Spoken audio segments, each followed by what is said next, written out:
In a bustling cityscape, a determined group rallies together, confident in their unity. Meanwhile, a rival questions their resolve, challenging them to prove their strength. As the scene shifts, a student is distracted, scribbling in class, prompting a classmate to snap him back to reality. Amidst the quiet classroom, the student sits with a focused expression, scribbling intently in his notebook. His thoughts drift away from the lesson, dismissing the idea of heroism with a defiant inner monologue. Despite the mundane setting, his mind is clearly elsewhere, rejecting the expectations placed upon him. The protagonist, with a cynical smirk, voices his disdain for the so-called heroes, dismissing them as cowards who rely on numbers. He argues that true nobility lies with the villains, who stand alone yet are destined to lose. As if bound by a script, his defiant words hang in the air, challenging the conventional narrative. In the classroom, a student raises his hand, asking for quiet so he can continue watching. Another student, with a hint of mischief, comments on the harshness of Subarukuin's words, while someone else feels a twinge of sympathy. Meanwhile, a girl at the front concludes the presentation, acknowledging the contribution of real-life heroes to the film. The girl at the front of the class concludes her presentation, expressing gratitude to the hero organization, critical, for their role in protecting daily life. Meanwhile, a classmate approaches the protagonist, admitting to understanding his perspective on villains being cool. As the clock signals the end of the session, our hero taps his notebook thoughtfully, still lost in his own contemplations. As the class wraps up, a friend calls out to Mimosa, asking if she's coming along. She responds with a casual affirmation, while another student reflects on the inappropriateness of openly admiring villains, clarifying it's only fictional ones. Meanwhile, the protagonist quietly heads to the restroom, lost in thought.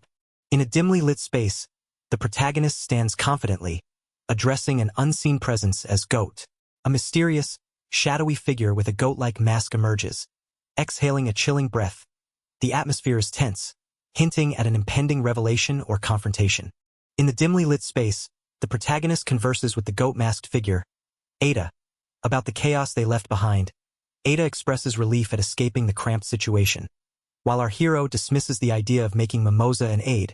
Chuckling at the notion, they reflect on the arrogance of others, noting Mimosa's sweetness in contrast to their classmates. In the restroom, two students enter, noticing the protagonist standing alone by the sink.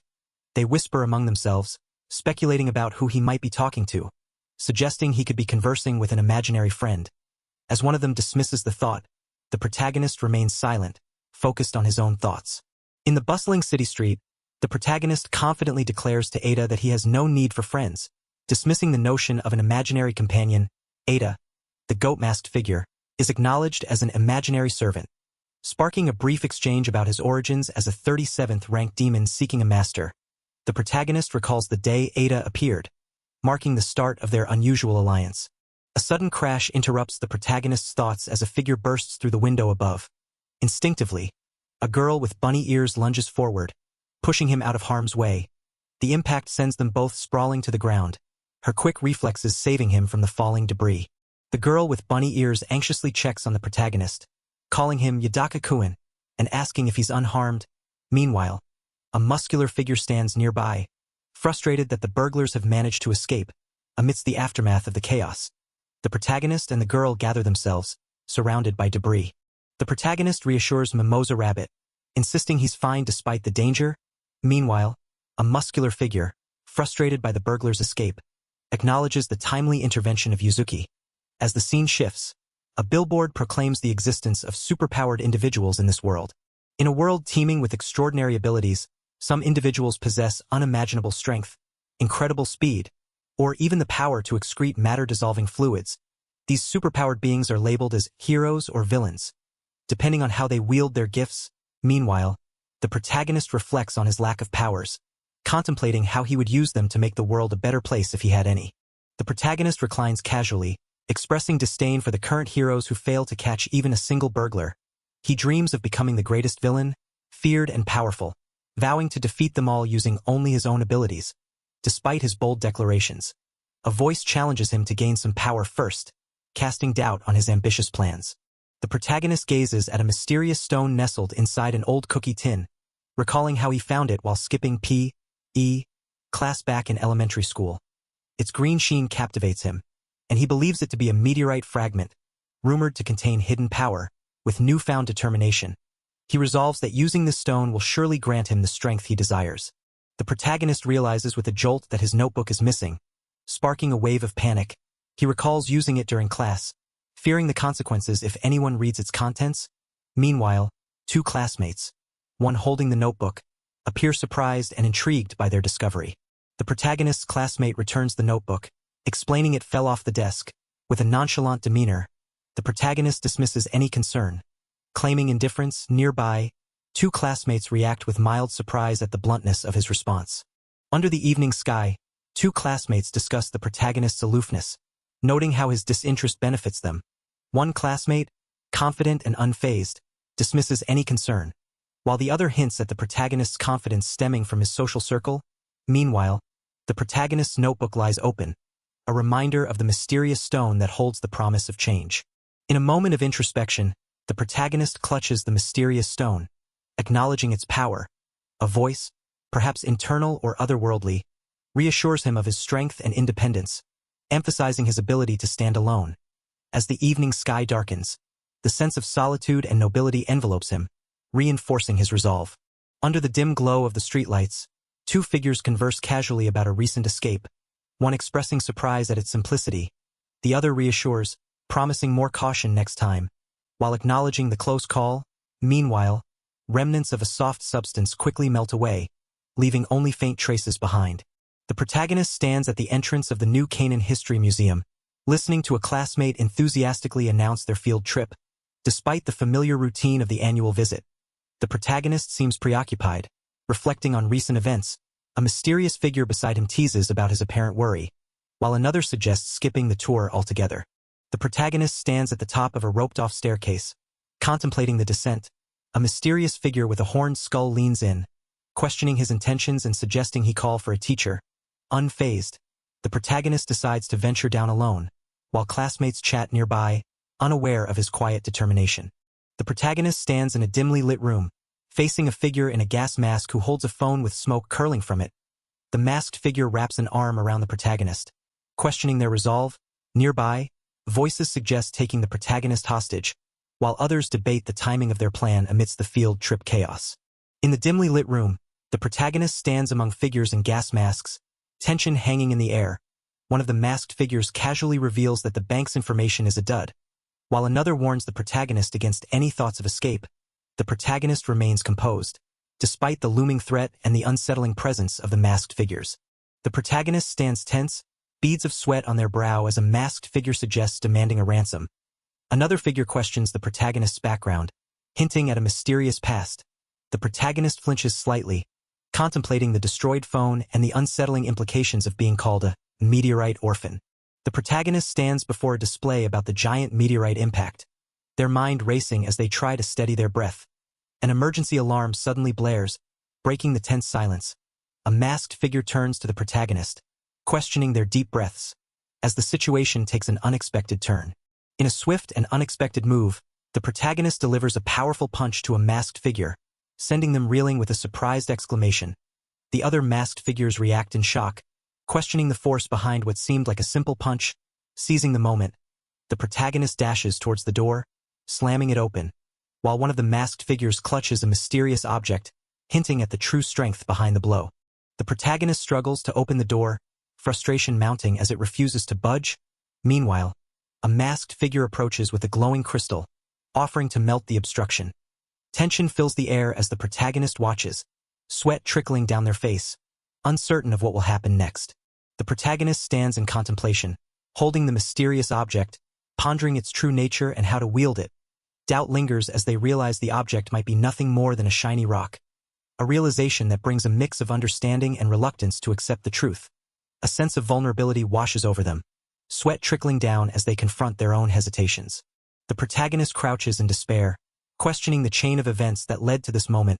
Overwhelmed by uncertainty, they wonder what steps to take next and why their companion, Goat, remains silent. The weight of the situation presses down as they lean against the wall, searching for answers amidst the chaos. The protagonist stands in silence, gripping the wooden sword tightly, a look of determination mixed with resignation on their face. Sweat beads on their brow as they come to a stark realization. He was never there to begin with. This revelation hangs heavily in the air, adding to the weight of their solitude. Amidst the eerie silence, the protagonist listens to the taunting voice echoing through the corridor, warning of impending danger, determined. They wipe their brow and whisper a mantra of resilience, reassuring themselves of their strength. With resolve in their eyes, they affirm that everything will be okay, steeling themselves for whatever lies ahead. The young boy sits quietly on the hospital bed, his eyes wide and contemplative as a voice asks about his well-being.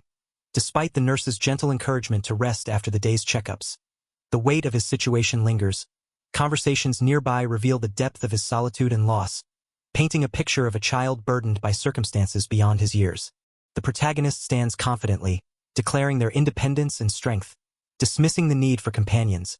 A young boy, captivated by this display of self-reliance, reads intently, admiration shining in his eyes. As he sits on the hospital bed, he quietly wishes to embody the same strength and resolve. In a dimly lit storage room, the protagonist stands resolute, gripping a wooden stick with determination. They affirm their independence, rejecting the notion of needing others to survive. Their words echo with strength, declaring their refusal to be pitiful or pathetic. The protagonist stands with a determined look, their words echoing with self-assurance and power. Nearby, a figure in a gas mask comments on the situation, surprised by the slow progress and expressing relief at finally completing their task.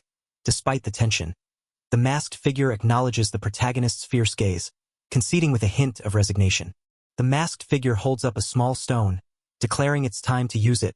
With a hint of pride, they explain its power, noting that even ordinary people can gain superpowers from it. The protagonist listens intently, eyes wide with curiosity and disbelief. The masked figure confidently declares that using the stone will make them stronger, emphasizing the rarity and power of such a find. As they swallow the stone, another person warns them against it, but their caution goes unheeded. With a sinister satisfaction, the masked figure revels in the thought of melting smooth, flawless things, their voice dripping with anticipation. The masked figure, now transformed, expresses a chilling preference for the flesh of children, eyes gleaming with a twisted delight. They thank the protagonist for being part of this grotesque feast, their laughter echoing ominously through the room. Our hero, unfazed, responds with a cool acknowledgement, hinting at an unexpected bond between predator and prey. The masked figure triumphantly holds the stone above their head, exclaiming that this will be the greatest spectacle imaginable. Meanwhile, two concerned students discuss the absence of Yadaka-kun, worried about his safety amidst the recent chaos. As they ponder his whereabouts, a mysterious sound captures their attention, hinting at an impending revelation. A powerful crash erupts as the wall shatters, revealing the masked figure bursting through with a fierce presence. The two students, eyes wide with shock, stand frozen as the debris rains down around them. The air is thick with tension, hinting at the chaos yet to unfold. The two students gasp in disbelief as the masked figure emerges, holding Yadaka-kun tightly in their grip. Laughter echoes ominously, filling the air with a sense of dread. The scene is charged with tension, as the figure's sinister presence looms large. The masked figure stands triumphantly, their laughter echoing ominously through the air. With an outstretched hand, they exude a menacing aura, as if reveling in the chaos they've unleashed. The scene is charged with an unsettling energy, foretelling the turmoil yet to come. The masked figure looms menacingly, holding Yadaka-kun aloft with a firm grip. Shards of debris continue to fall as the students watch in bewilderment.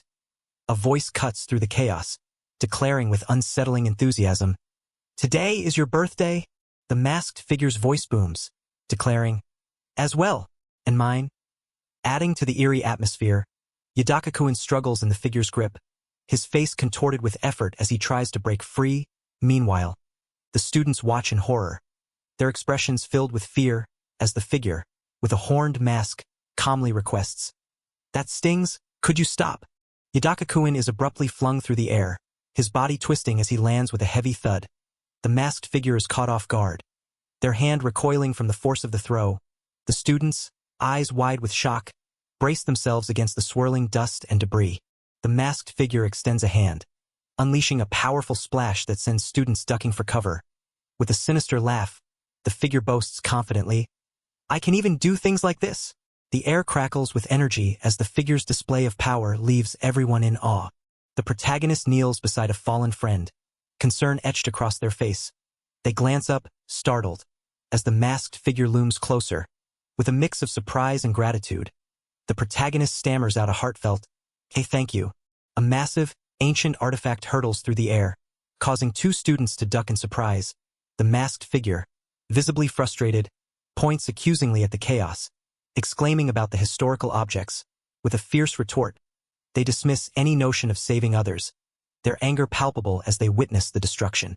The protagonist, determined and defiant, braces themselves with a deep breath, vowing to at least land a hit on their opponent. A powerful force erupts, sending shockwaves through the scene. As the dust settles, the protagonist, visibly exhausted, laments the lack of enjoyment in the battle, while a mysterious figure with a horned mask observes, commenting on the harshness of the situation. The masked figure, brimming with confidence, taunts the protagonist, boasting about their invulnerable armor. Meanwhile, another masked individual, referred to as Goat, is instructed to release a captive, who dissipates into mist. With a dismissive gesture, Goat questions if the protagonist would mind further actions, hinting at their involvement in the unfolding chaos. The imposing figure with a horned mask stands confidently beneath a glass ceiling, expressing gratitude for past actions. With a determined declaration, they vow to transform the world, relying solely on their own strength. Their ambition is clear: to defeat all, whether heroes or villains, in their quest for a better world. The imposing figure with the horned mask declares their dominance, insisting that those around are mere extensions and servants, not allies. A surprised individual protests, questioning if they aren't allies, but the masked figure's stance is unwavering. The tension rises as the protagonist, caught off guard, urgently calls out for clarity.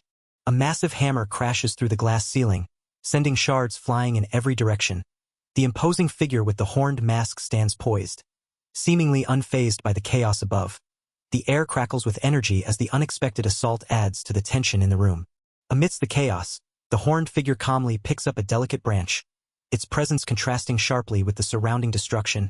The onlookers, still reeling from the glass shattering above, watch in stunned silence. The masked figure remains composed, holding the branch as if it holds the key to their next move. Amidst the lingering tension, a young girl stands, clutching a delicate branch, her expression puzzled and uncertain. She glances around, sweat beading on her forehead, as if trying to decipher the significance of the branch in her hand. The cityscape looms quietly in the background, contrasting with the turmoil within. In the deserted city street, the horned figure stands triumphant, laughter echoing as they revel in their victory. Nearby, a young man runs energetically, his expression a mix of relief and determination, convinced that everything will finally be all right. His voice rings with confidence, celebrating the hard-won success and the promise of a brighter future. The young man bursts into laughter, his face flushed with exhilaration as he declares his newfound independence. Yet, behind him, the horned figure looms, challenging his claim with a knowing remark about his true desires. The contrast between his elation and the figure's skepticism hangs heavily in the air. The young man stands in stunned silence as the horned figure's words cut deep, exposing his vulnerabilities about loneliness and the facade of independence. The figure challenges him to embrace his solitude by choice rather than circumstance, leaving him visibly shaken. In a moment of defiance, he questions the figure's understanding of his true self, while the figure ominously reminds him of their intimate connection. The young man, exasperated, demands the horned figure to leave him alone, hurling insults and frustration. The figure remains unfazed, taunting him about his jealousy towards popular heroes. Meanwhile, another figure, seemingly a servant, dismisses the young man's orders, suggesting they make their mark by defeating heroes or villains, all while the young man questions his own influence over the servant. 10 years ago, a giant meteorite struck Earth, devastating half of New Canaan, the world's largest city. However, this catastrophic event also marked the birth of superheroes. After the collision, the meteorite emitted a ray of light, granting superpowers to everyone exposed. In a dimly lit room, a figure with a sinister grin confidently declares their intention to crush the 300 registered heroes of the Hero Organization. Beside them, a mysterious creature with a skeletal visage listens intently. The protagonist's ambition is clear as they plot their next move, setting the stage for a confrontation. In a dimly lit room, the protagonist sits at a desk, deep in thought, as a towering creature looms nearby, despite being reminded of bedtime. Our hero is fixated on devising a plan to defeat the heroes, feeling the urgency of their mission. The creature's presence is unsettling, yet it seems only the protagonist can see it, adding to the mystery of their connection.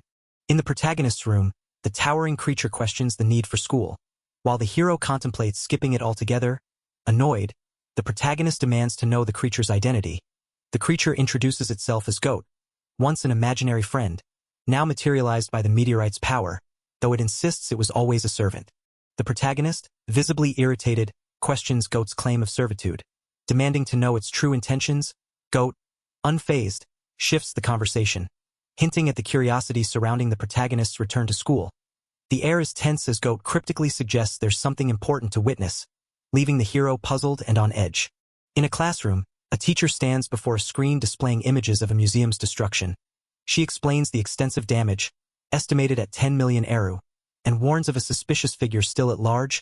Meanwhile, the protagonist sits with a serious expression, absorbing the unsettling news and the cautionary advice. In the classroom, a student raises a hand, defending the actions of a mysterious figure who supposedly protected them. However, another student vehemently disagrees, insisting that the individual had ulterior motives and was merely showing off. The tension escalates as the debate continues, leaving the protagonist deep in thought. A muscular figure, passionately declaring their stance, insists that their family was troubled by the mysterious figure's actions and vows not to forgive them. The classroom is filled with shock as a student exclaims in disbelief, recognizing the speaker as "Awesome Daddy." Meanwhile, another student stammers in surprise, questioning the unexpected presence in their class. The muscular figure, filled with determination, vows to capture the mysterious individual, expressing shame over recent failures. Meanwhile, a news broadcast shows a scene of chaos, promising action and resolution. In the classroom, students chatter excitedly, one proclaiming admiration for Awesome Daddy, while another comments on his apparent leadership in the situation. The muscular figure, standing confidently, addresses the class with a stern warning. He insists that the mysterious individual, once admired by some, is nothing more than a self-centered nuisance. His words are passionate and clear. They are just a criminal and nothing else.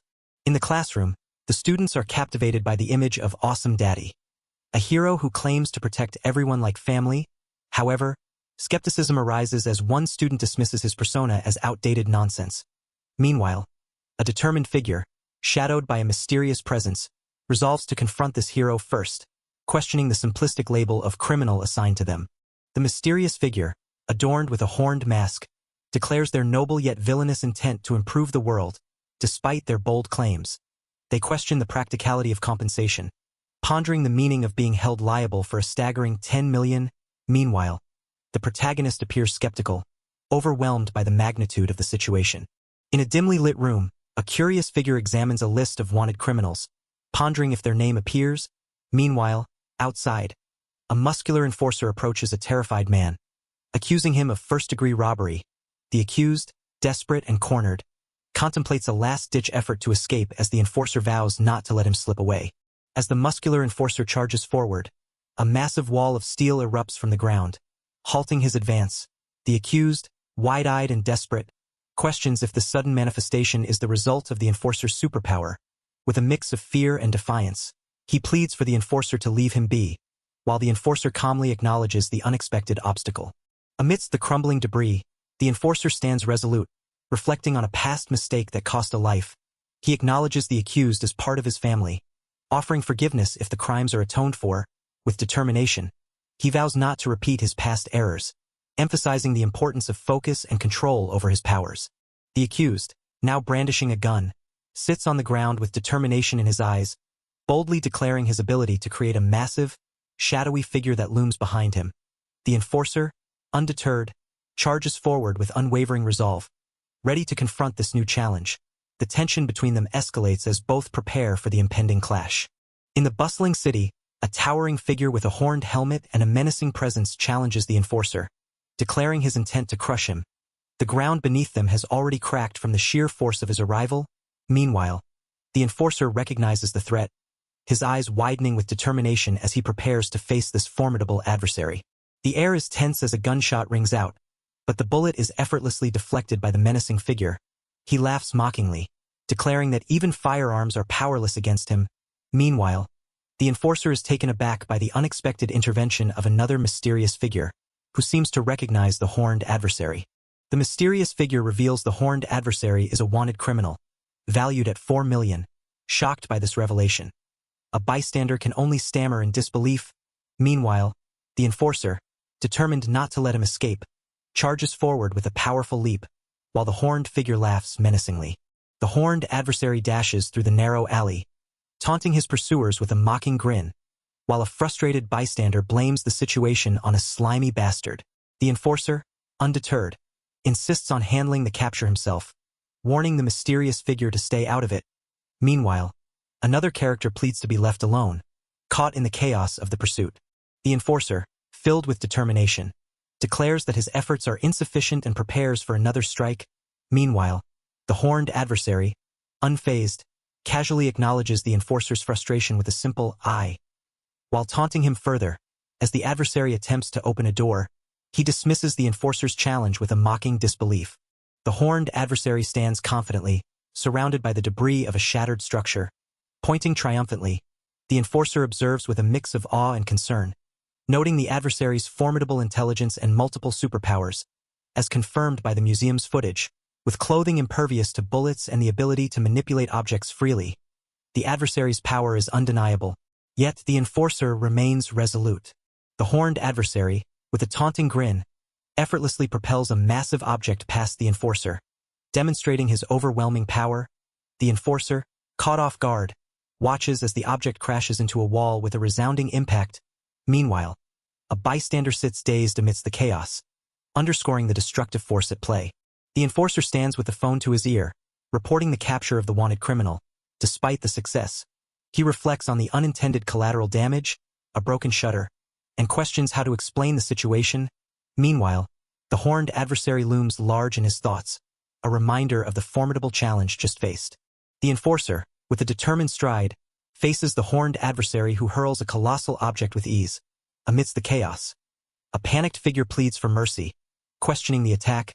Unfazed, the masked enforcer suggests using the reward money to cover the museum's damages, emphasizing the bonus as a mere afterthought. The enforcer stands resolute, questioning whether his bullets can penetrate the adversary's defenses. As he fires, the projectiles collide with a formidable barrier, leaving him contemplating the true purpose behind this unexpected resilience. Meanwhile, the horned adversary, unfazed, hints at a deeper mystery, leaving the enforcer to ponder his next move. The horned adversary, sitting confidently, taunts the enforcer, claiming the attack didn't hurt at all. Despite the bravado, the enforcer notices a potential vulnerability, pondering if the adversary truly absorbed the impact. Determined, he reassures himself of victory, his resolve unwavering in the face of uncertainty. A car hurtles through the air, narrowly missing the enforcer as he dodges with a surprised "whoa." The horned adversary, unfazed by the chaos, casually remarks on the destruction, questioning the legality of their actions. Meanwhile, the enforcer, alarmed, demands a halt to the mayhem, his voice rising in urgency. The enforcer, struggling to justify his actions, insists that his strength-type power makes the destruction unavoidable, while promising compensation from his organization. Flustered, he quickly backtracks, claiming it was a slip of the tongue, as the horned adversary expresses disbelief, questioning the sincerity of his words. Caught off guard, the enforcer gasps, realizing the precariousness of his situation. The enforcer, realizing the urgency, anxiously acknowledges the looming threat as they near the main street. He laments his inability to subdue the adversary alone, desperately wishing for another hero's assistance. Meanwhile, a group of onlookers debates the ethics of destruction for protection, questioning if similar actions for improvement should also be justified. Electricity crackles ominously as the horned adversary raises a clenched fist, declaring a bold vision to eliminate all useless heroes and petty villains, to create a better world.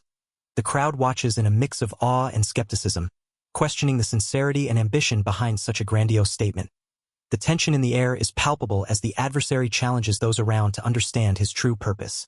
Amidst the chaos, a desperate cry for help echoes as people flee in terror. The enforcer, standing resolute, declares his determination to protect his family, emphasizing that he cannot be defeated here. The horned adversary taunts him, questioning if his resolve is tied solely to his family's presence. The enforcer defiantly declares his integrity, insisting he is no mere criminal. Meanwhile, the horned adversary, exuding confidence, proclaims his solitary mission to transform the world, dismissing heroes as useless. With a dramatic flair, he announces himself as the greatest of all villains, leaving onlookers in shock and disbelief. Amidst the chaos, the horned adversary effortlessly levitates a massive structure, showcasing his overwhelming power. The enforcer, undeterred, stands with determination, his eyes fixed on the challenge ahead. Onlookers watch in awe and fear as the scene unfolds, the tension mounting with each passing moment. The horned adversary, cloaked in arrogance, declares his victory with a sinister laugh, asserting his dominance over the heroes. As onlookers watch in apprehension, he taunts them, vowing to defeat everyone single-handedly. Meanwhile, a conversation unfolds in an alley, questioning the true meaning of defeat, as a young figure runs alongside a towering, monstrous ally. The young figure, with a confident grin, dreams of spreading his victory far and wide, eager for the world to recognize his strength. He envisions a future where mockery is a thing of the past. Meanwhile, the monstrous ally, with a skull-like visage, shares a moment of self-assured laughter, feeling the momentum of a promising start. On the morning news, a report highlights a generous donation made by Awesome Daddy to the New Canaan History Museum, intended as amends for past damages. Meanwhile, a figure with a sly smile comments on the donor's humor, seemingly unimpressed. In a lively dining room, a conversation unfolds about the impact of a speech, with one character lamenting lost millions, only to be quickly dismissed by another. A mysterious figure boldly declares their intent to defeat the heroes, challenging them to prepare. Meanwhile, a group of individuals discusses the threat, with one dismissing the figure as merely an anti-hero. Another expresses doubt, questioning if the figure will be troublesome, while a third person reflects on a recent defeat, feeling ashamed and without excuses. In a dimly lit room, a man sits confidently, cigarette in hand, as he listens to a discussion about a potential threat. Despite the lack of serious crimes, there's a suggestion to put the mysterious figure on a wanted list. The man, unfazed, casually mentions he has a question, as smoke curls around him. In a classroom, a student casually remarks on the mysterious figure's newfound infamy, noting the thrill of being a wanted man. Another student, intrigued, questions the figure's indifference to being wanted. The atmosphere is light, with a hint of admiration for the figure's audacious reputation. The protagonist, with a confident smirk, envisions a future where the world acknowledges his greatness as a villain. He imagines revolutionizing everything, standing alone as the most noble and formidable of all. Meanwhile, a shadowy figure mocks him, questioning his grand ambitions, while another voice urges silence, hinting at deeper motives. In a dimly lit room, a student nervously defends their interest in the notorious figure, while another teases them for admiring a villain. Meanwhile, a girl in the classroom expresses skepticism about the figure's grandiose claims, questioning his self-awareness. Supervillain is asked for his opinion, prompting a thoughtful pause as he considers the enigmatic character's true nature. A student, disillusioned, reflects on their initial impression of the notorious figure, realizing he's merely another trivial villain. Meanwhile, a conversation unfolds in a dim alleyway, questioning the villain's popularity, attributing it to wealth and looks. The protagonist, undeterred, contemplates taking action to silence the skeptics and prove his worth. In a shadowy alley, a figure clad in an imposing outfit contemplates their next move, determined to find a hero who garners attention and decisively defeat them. Nearby, voices express excitement and intrigue, recognizing the figure as Zoaket and eager to witness their presence. Meanwhile, a sense of menace permeates the air, hinting at the impending confrontation. In a lively setting, a group of costumed idols poses cheerfully for a photo with a fan, embodying a playful spirit. Nearby, a conversation unfolds, revealing the idols as idol heroes who engage in charitable activities despite their superpowers. Observers express surprise at the event, questioning the blend of heroics and entertainment. In a bustling venue, a figure clad in a distinctive outfit stands confidently, discussing the popularity of Zoaket. A group composed of Mimosa Rabbit, Kitty Rose, and Veronica Bear. Despite their fame, the figure dismisses their relevance to his criteria, sparking surprise from an onlooker. Nearby, a young boy named Karasumakuin catches the attention of the idols, prompting curiosity and a hint of scolding from one of the costumed heroes. Karasumakuin, revealed to be the mayor's son, apologizes for any disturbance and requests a photo with the idols. Despite his influential background, he humbly expresses his admiration for them and a desire to contribute to the city. Meanwhile, a mysterious figure comments on his significant role, while another seems puzzled by the concept of a mayor. Karasumakuin expresses his gratitude to Mimosa Rabbit, causing her to blush with embarrassment. Meanwhile, a costumed figure questions why the mayor's son attends an ordinary school, only to be met with a dismissive response. As the photo develops, onlookers gush over the adorable interaction, while another character is caught off guard by the bustling crowd. A mysterious figure with a billowing cape strides confidently forward, capturing the attention of the crowd. The atmosphere shifts as someone urgently calls out to Subaru-sama, prompting a swift response from a suited guardian. Meanwhile, the idols and onlookers are urged to stand back, creating a sense of anticipation and curiosity. The trio is visibly shaken, questioning why the intimidating figure is targeting them. Recalling how Maimo-chan was reprimanded for aiding a citizen, meanwhile, the imposing figure with a skull-like mask gestures for a photo, his presence commanding attention. As the camera is poised to capture the moment, a sense of unease lingers in the air. The tension escalates as the mysterious figure reminds the protagonist of their criminal status. Prompting a dismissive response, nearby, two onlookers express their confusion, questioning whether someone has alerted the authorities. Meanwhile, the crowd's concern grows as they witness the ominous figure's intent to challenge all heroes, leaving everyone on edge. The protagonist, with a mix of curiosity and skepticism, questions the masked figure about the unexpected gesture of handing over flowers. The mysterious figure responds with a cryptic, "Oh ho," while urging not to be looked at, creating an air of mystery. Nearby, a companion looks on in surprise, caught off guard by the unfolding interaction. The mysterious figure tightens the straps around their cloak, adding to the tension in the air. Below, a hand calmly exhales smoke from a cigarette, contrasting the chaos with a moment of eerie calm. The enigmatic figure stands confidently amidst swirling smoke, casually holding a cigarette. With a nonchalant apology, they declare the protagonist captured, leaving the crowd in shock. Nearby, a group of onlookers reacts with disbelief, realizing the smoke's true nature and its connection to the mysterious power at play. The masked figure is suddenly ensnared by swirling bands, their surprise evident as they struggle against the tightening grip. Nearby, a calm individual takes a drag from a cigarette, exhaling smoke with an air of indifference.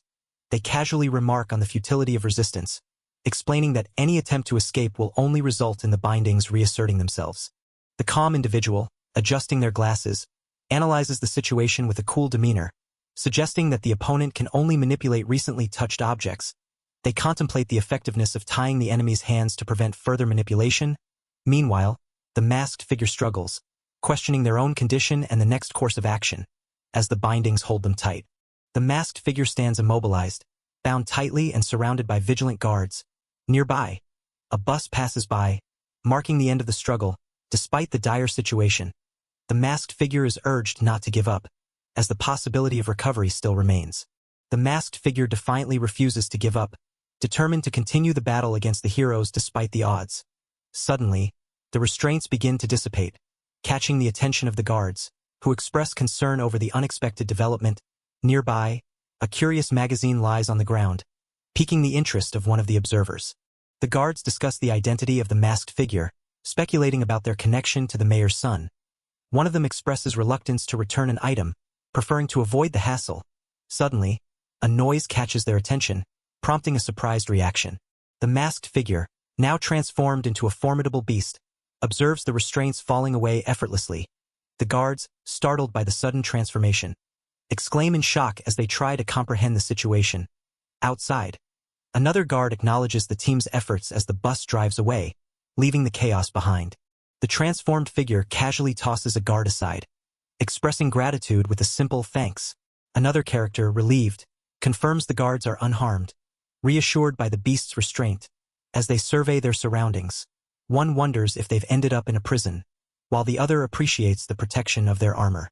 The protagonist stands in awe as the towering beast, with a skull-like mask, suggests a swift escape, confused by the beast's cryptic warning about something running out. Our hero watches as time seems to slip away. Suddenly, realization dawns, leaving the protagonist bewildered and questioning the situation. The protagonist, with wide eyes and beads of sweat, learns from the towering beast that their transformation has a time limit, likely an hour. The beast, nonchalant, admits to having no proof but felt it inevitable. Conflicted, the protagonist worries about their identity being exposed if seen in this form. The protagonist, anxious about their vulnerability, questions the risk of capture. The towering beast confirms their fears but remains determined, urging the need for haste. Nearby, a figure watches from the open door of a van, adding to the tension of the moment. The protagonist and their companion exchange a tense, wide-eyed glance, both visibly sweating as the weight of their predicament settles in. Below, the towering beast, with a bemused expression, breaks the silence with a single word, Awkward. The atmosphere hangs heavy with uncertainty and the urgency of their situation. As night falls, our protagonist lies in bed, brimming with newfound confidence, declaring that the world will soon tremble before him. A mysterious figure bids him good night, while the hero's bravado quickly turns to a playful admission of their uncool demeanor, with a simple sure. He acknowledges the amusing reality of the situation. In a dimly lit garage, a towering, menacing figure stands beside a van, while our protagonist, visibly startled, spots someone familiar inside. With disbelief, he questions why Karasuma is there. As another person hesitantly identifies him as Yudaka-kun, confusion and tension fill the air, hinting at unexpected developments. In the shadow of the towering figure, Yudaka-kun reveals he hid inside the transporter, leaving the protagonist shocked, holding a card. He explains his actions stem from respect for Yuzuki-san and everyone from Zoaket, emphasizing the importance of keeping their secrets safe. With a reassuring smile, he promises not to reveal what he knows, acknowledging the inevitable discovery that awaits. The protagonist stands with an indifferent expression, dismissing the situation despite the presence of a wanted criminal. A figure nearby expresses a lack of urgency in arresting him, suggesting a surprising indifference. Meanwhile, the towering figure feels mocked, questioning if he's being taken for a fool, while another character, unable to hear, is oblivious to the tension. The protagonist, feeling agitated, pulls away from the other character's grip, demanding an end to the mockery. Meanwhile, an open scrapbook reveals photos and memorabilia, sparking curiosity. Confused, the protagonist questions the significance of the collection, while a mysterious creature observes them from above. The protagonist crouches defensively, embarrassed by the revelation of his collection of hero photos. His companion, with a teasing tone, deduces that he's simply a fanboy, while a mysterious creature hovers nearby, observing the scene with curiosity. The protagonist's flushed expression betrays his discomfort as he processes the playful accusation. The protagonist's companion, with a sly grin, accuses him of using his admiration for the city as a mere pretext to collect hero photos. Flustered, the protagonist stammers in defense, denying the accusation. Meanwhile, the companion, with a wide, mocking smile, suggests that his lack of superpowers is the real reason behind his obsession. Furious and embarrassed, the protagonist lashes out, smacking his companion while defending his admiration for heroes. With clenched fists and a defiant expression, he challenges the notion that there's anything wrong with looking up to them. Meanwhile, the mysterious creature quietly observes the heated exchange, its curiosity piqued by the unfolding drama. In a burst of frustration, the protagonist delivers a fierce slap to his companion, shouting that he doesn't care about the accusations. His companion, unfazed, retorts with a smirk, ready to make his own assumptions about the protagonist's weaknesses. The tension escalates as the protagonist's eyes widen, grappling with the taunts about his supposed lack of strength and the nature of superpowers. The protagonist, face flushed with anger, yells defiantly, accusing his companion of underestimating heroes and only caring about self-preservation. His companion, unfazed, coldly tells him to shut his trap. While the mysterious creature watches intently, tensions boil over as the protagonist grabs his companion's shirt, shouting that he knows nothing about him. The air is tense as a loud alarm blares, causing one character to gasp in surprise while another runs away.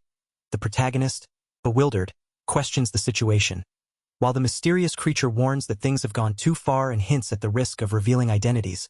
Meanwhile, the creature urges a hasty retreat, but something catches its attention, prompting a pause. The protagonist wipes his mouth, surprised to find green around it. Wondering if it's blood, the mysterious creature comments on the peculiarity, noting that having green blood sounds impressive. As they walk away, the protagonist reflects on always being different, but dismisses its importance. As the alarm blares, the protagonist sits against the wall, deep in thought, acknowledging a desire to be like the cool heroes. With a bandage on his face, he reflects on his aspirations, despite the chaos around him. The sound of the alarm echoes down the empty stairwell, urging urgency. The protagonist sits against the wall, the alarm blaring around him, as he overhears a voice mocking the chaos, confused by the commotion. He looks up, trying to make sense of the situation. His curiosity piqued, he wonders about the source of the voice echoing through the stairwell. The scene shifts to the imposing facade of Parisian prison, surrounded by police cars and caution tape. A reporter stands in front, delivering urgent news about a dangerous escapee capable of excreting matter-dissolving fluids. The protagonist listens intently, eyes wide with a mix of curiosity and concern, as the gravity of the situation unfolds. The tension escalates as a sinister figure holds the mayor's son, Subaru-kun, hostage, demanding a getaway car in exchange for his release. With a chilling smile, he warns of dire consequences if his demands aren't met, leaving the authorities in a state of disbelief and frustration. Two officers express their disbelief at the audacity of the situation, questioning how such chaos could unfold. The mayor, visibly distressed, pleads with the captor to release his son, offering himself as a hostage instead. A police officer urgently warns the mayor to stay back, emphasizing the danger. Meanwhile, the captor dismisses the mayor's concerns, insisting that his son is sufficient leverage, while a mysterious figure observes the escalating situation with a sense of foreboding. The protagonist sits dejectedly, unable to transform, while a peculiar figure questions their reluctance to act, despite the pressure. Our hero admits their current powerlessness, expressing frustration over the situation. The mysterious figure seems unfazed, hinting that heroics are not their responsibility, while the protagonist worries about the captor's potential retaliation. The protagonist, feeling defeated, acknowledges their inability to act, while the peculiar figure accuses them of only wanting to protect themselves. A mysterious figure with a horned mask suggests that the outcome is inevitable and questions the hero's timing. Amidst the tension, a street lamp casts a solitary glow, highlighting the gravity of the situation. The tension rises as a figure questions the protagonist's ability to change the dire situation, while another ominously suggests harming a finger. Meanwhile, a determined officer vows to do everything possible to prevent the escape of a dangerous individual, promising protection and safety. The urgency is palpable as preparations for the car are underway, heightening the stakes. In a tense confrontation, a man in glasses nervously remarks on the intensity of the situation, suggesting that if looks could kill, they'd be in trouble. He warns the group against contemplating murder, reminding them of their heroic nature. Meanwhile, another figure ominously points out the inevitability of danger if any funny business occurs, emphasizing the stakes with a chilling certainty. A young character with a bandage on their face recalls details about a mysterious figure, describing him as a meteorite orphan with long blonde hair and a mean expression. Another person, with a wide grin, offers to investigate local orphanages, promising not to harm the young character if they share any information. Meanwhile, a tense scene shows a figure with white hair sitting in a dimly lit space, guarded by a looming, shadowy presence. A tense exchange unfolds as a man demands the return of a child, insisting he'll return him once everything is resolved. Nearby, another man announces the readiness of a car, adding urgency to the situation.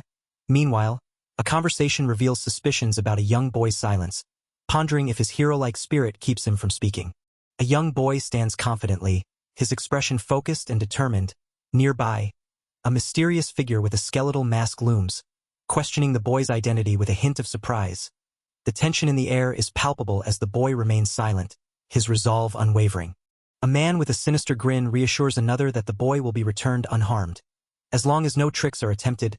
Meanwhile, a tense figure realizes he's revealed too much, cursing under his breath. Nearby, a group reacts with confusion and concern, their expressions a mix of surprise and apprehension. A figure stands poised above, ready to leap into action, while below, a young boy is held firmly by a man, his grip unyielding. The boy's eyes remain wide with a mix of fear and defiance, as the tension in the air thickens with impending conflict. A caped figure dramatically descends, their voice echoing with mocking laughter. They taunt a minor villain. Exuding confidence and mischief, the air crackles with energy as they make their bold entrance, ready to stir the unfolding chaos. The scene erupts with chaos as the caped figure is struck by a sudden deluge, their surprised exclamation echoing through the air. The sinister man laughs maniacally, reveling in the unexpected turn of events. Meanwhile, a young protector urgently calls for everyone to take cover, raising their hands defensively as the situation spirals out of control. The armored figure, feeling exposed, protests against being made to look cowardly. Nearby, two officers express confusion, shocked that the situation has escalated despite their earlier efforts. Meanwhile, the caped figure seizes the moment, declaring their intent to confront the villain directly, undeterred by the chaos. The young protector, with a fierce determination, delivers a powerful kick to the sinister man, catching him off guard. The villain, momentarily stunned, acknowledges the unexpected challenge with a mix of surprise and amusement. Nearby, the caped figure watches intently, recognizing the boldness of the young hero's actions. The officers firmly secure their target, announcing their success with authority. Meanwhile, a radiant young woman, exuding confidence, teases Subaru-kun about the thrill of being rescued by a noble lady. In the midst of this, a blinding light erupts, capturing everyone's attention with its intensity. The caped figure, confident and unfazed, declares the nuisance gone, ready to fight freely. Meanwhile, a young man grips the figure tightly, demanding a display of power.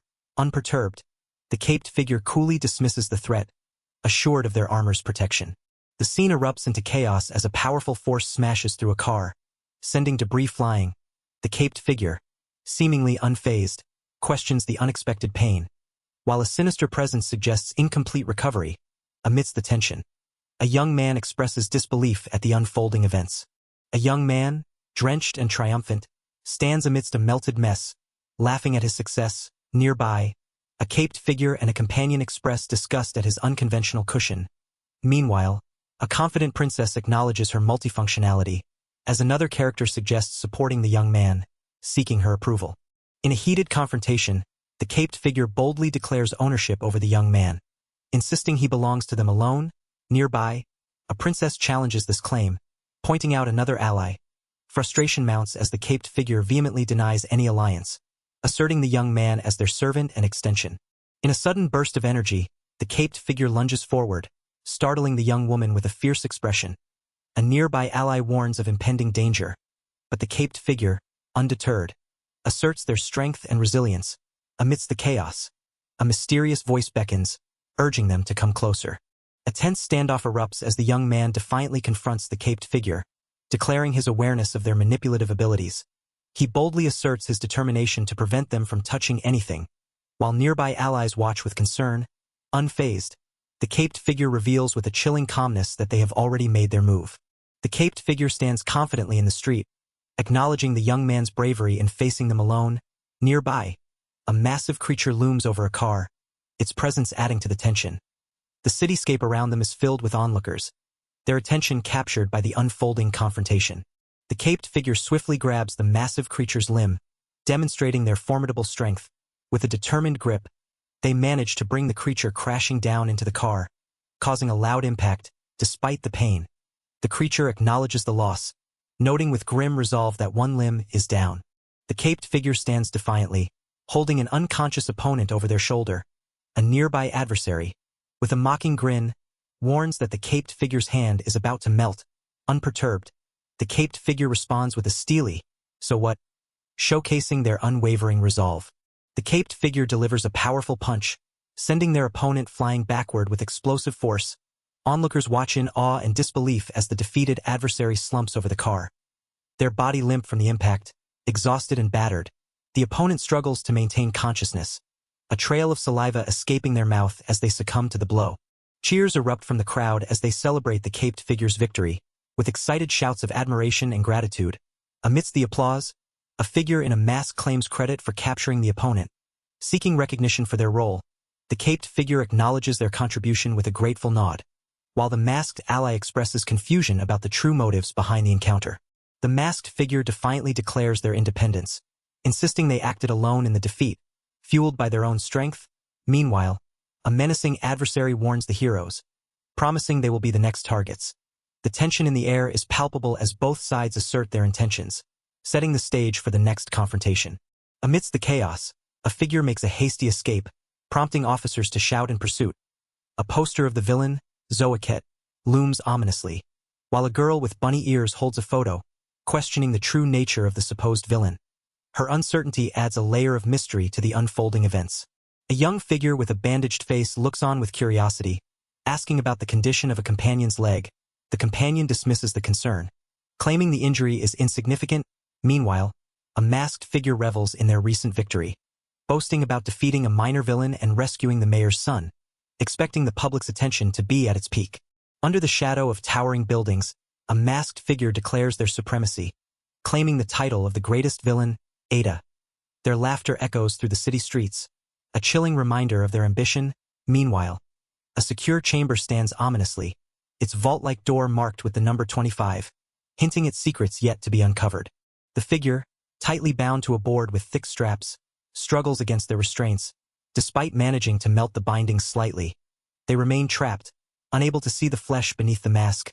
Frustrated yet determined, they vow to escape, feeling tantalizingly close yet frustratingly far from freedom. The heavy door slides open with a mechanical groan, revealing a shadowy interior.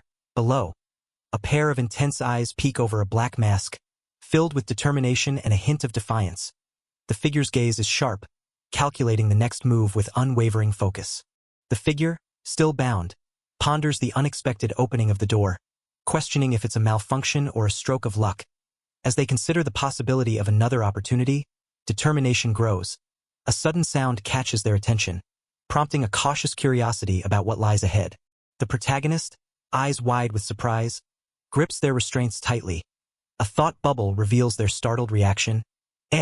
Below, internal dialogue echoes concerns about a ticking clock and vulnerabilities exposed. They ponder the implications of being on the wanted list, realizing the heroes might soon be on their trail. The protagonist, still bound, watches with wide eyes as a masked figure approaches with a knife. A sudden splatter of liquid catches them off guard, heightening the tension. Despite the precarious situation, the hero's inner resolve remains unshaken, confident in their ability to fight back against any hero. The protagonist's eyes narrow in suspicion as they take in the masked figure before them. Clad in a peculiar outfit, a thought races through their mind, questioning the identity of this new adversary. The figure stands poised with a knife, exuding an unsettling presence that heightens the tension in the room. The masked figure's voice cuts through the tension, declaring that villains like the protagonist should not be allowed to live. Their words are chilling, underscored by the grip on the knife. The hero remains silent, their eyes fixed on the adversary, gauging the threat and steeling themselves for what comes next. The masked figure lifts their hood, revealing a determined expression beneath. A bandage on their cheek hints at past battles, while their confident stance underscores their declaration. By a hero like me, they assert, challenging the protagonist's resolve with unwavering conviction. The news reports on the recapture of the fluid man, who had escaped from the top detention center, Parisodon, thanks to the efforts of Awesome Daddy and Princess Magic Hiss. The elusive villain was apprehended once more and returned to prison. Meanwhile, a mysterious figure with the hashtag #VillainGoat appears, discussing mobile data usage. In a bustling cafe, a young man in a dark turtleneck contemplates the hashtag #VillainGoat, his expression unimpressed. He recalls the notorious figure known for his goat-like horns, self-proclaimed as the greatest villain. As he muses over the villain's reputation, he questions the creativity behind the moniker. In the bustling street, a young man with a bandaged cheek stands confidently, a mischievous grin spreading across his face. He dismisses concerns about his injured leg, insisting it's fine since it's Friday. With a laugh, he boasts that everyone will be talking about him today, his excitement palpable. In the bustling classroom, Subaru is surrounded by concerned friends, one of whom excitedly praises his daring move.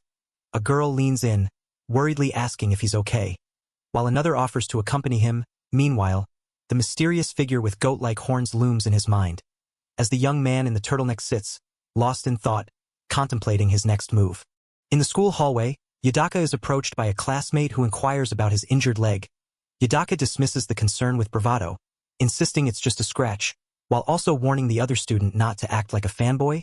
The classmate, unfazed, cheekily calls him a weakling, prompting a surprised reaction from Yadaka. The young man in the turtleneck, frustrated, argues back, claiming he was the one who saved the day. His classmate, unfazed, taunts him about being just a fanboy, hinting at exposing him to the class. As they part ways, the classmate leaves with a mocking farewell, while the young man contemplates spreading a rumor, feeling the weight of a bigger secret. A girl approaches Yadaka with a hesitant expression, her cheeks slightly flushed. She asks if he has time after school, her eyes glancing at the bandage on his cheek. Yadaka, caught off guard, stares back in surprise, momentarily speechless. In a stark, high-security prison, officers stand before the restrained body of To-Do Dahlia, a notorious death row inmate known as the matter-dissolving fluid man. Despite the prison's reputation for impenetrable security, Dahlia was found dead, the result of a fatal stab to his carotid artery. No signs of a break-in or tampering with surveillance footage leave the officers puzzled and on high alert. In a dimly lit conference room, a group of serious-looking individuals listens intently. A speaker addresses them, acknowledging the decades since superpowers emerged and their success in subduing supernatural criminals. Despite their achievements, he stresses the need to reinforce their defenses and urges all heroes to intensify their efforts, promising to keep them informed as they proceed. In the sleek confines of Critical's main office, our hero reflects on the current situation. Admitting there's little they can do at the moment, nearby, a colleague questions Dominion Kuin's skills with machines, suggesting he contribute to the facilities. However, Dominion-kun expresses his frustration, noting that his hero's salary isn't high enough to take on such tasks.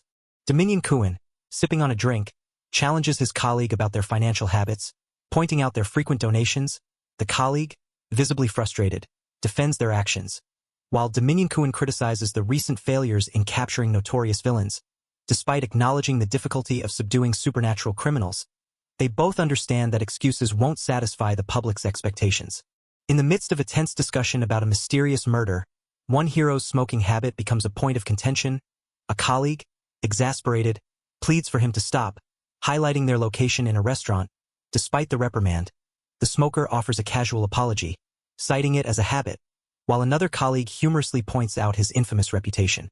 An urgent alert disrupts the hero's momentary respite, signaling an incident nearby. One hero, ready for action, urges the group to move quickly. Meanwhile, another hero, pondering the situation, notes that the formidable women on 8th Avenue might have already handled it. In a serene park setting, a young woman contemplates the reputation of a certain group of heroes, acknowledging their controversial status. Her expression shifts as she recognizes someone, murmuring, "Ah, Yadaka-kun." Meanwhile, Yadaka-kun stands quietly, his demeanor contrasting the imposing presence beside him.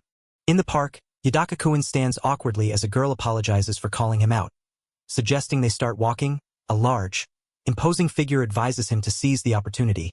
While she nervously mentions her habit of running in the area, Yadaka-kun, slightly flustered, agrees to walk, trying to keep his composure. In the park, the girl hesitantly brings up the topic of the villain goat. Her cheeks flushed with embarrassment, she stammers, admitting she finds the villain quite intriguing. Yadaka-kun listens intently, his expression a mix of surprise and curiosity. Petals drift through the air as the imposing figure of the villain goat looms in Yadaka-kun's mind. The girl, flustered and covering her face, pleads for secrecy about her confession. Yadaka-kun listens, nodding, as she apologizes for rambling, her cheeks flushed with emotion. The girl, her eyes wide with determination, questions if the person in question is truly a villain. She recalls her encounters with him, noting how he helped many people, casting doubt on his supposed evil intentions. With growing conviction, she suggests he might be a dark hero, striving to maintain peace on his own terms. Yadaka-kun firmly dismisses the girl's doubts, insisting that the villain goat is genuinely striving to become the greatest villain. He emphasizes that the villain's ultimate goal is to defeat every hero, leaving no room for misinterpretation. The girl hesitates, considering his words, and reluctantly admits that he might be right. The girl dashes away, thanking Yadaka-kun for meeting her, yet questioning if her feelings are wrong. Yadaka-kun, caught off guard by her speed, watches her retreat. While villain goat's voice echoes, mocking his stamina, he contemplates the idea of being a dark hero, fearing that becoming a hero would make him lose his edge. Yadaka-kun sprints down the street, gasping for breath, as villain goat's voice taunts him about his lack of energy without the stone's power. Nearby, two women chat about shopping. Oblivious to his struggle, determined, Yadaka-kun curses under his breath, pushing himself to catch up with Yuzuki. Yadaka-kun collides with a group of masked women, losing his balance and crashing to the ground. One of the women, concerned, quickly apologizes and checks if he's okay. Embarrassed by the mishap, he struggles to regain his composure amidst their worried glances. Yadaka-kun winces in pain, clutching his side as one of the masked women suggests a remedy for his predicament. The woman, with a gentle smile, holds up a small bell, ready to offer a kiss to make it better. As her companions watch with concern, the bell rings softly, hinting at a mysterious healing ritual about to unfold. The masked women hum a soothing melody, their voices weaving together in a gentle harmony.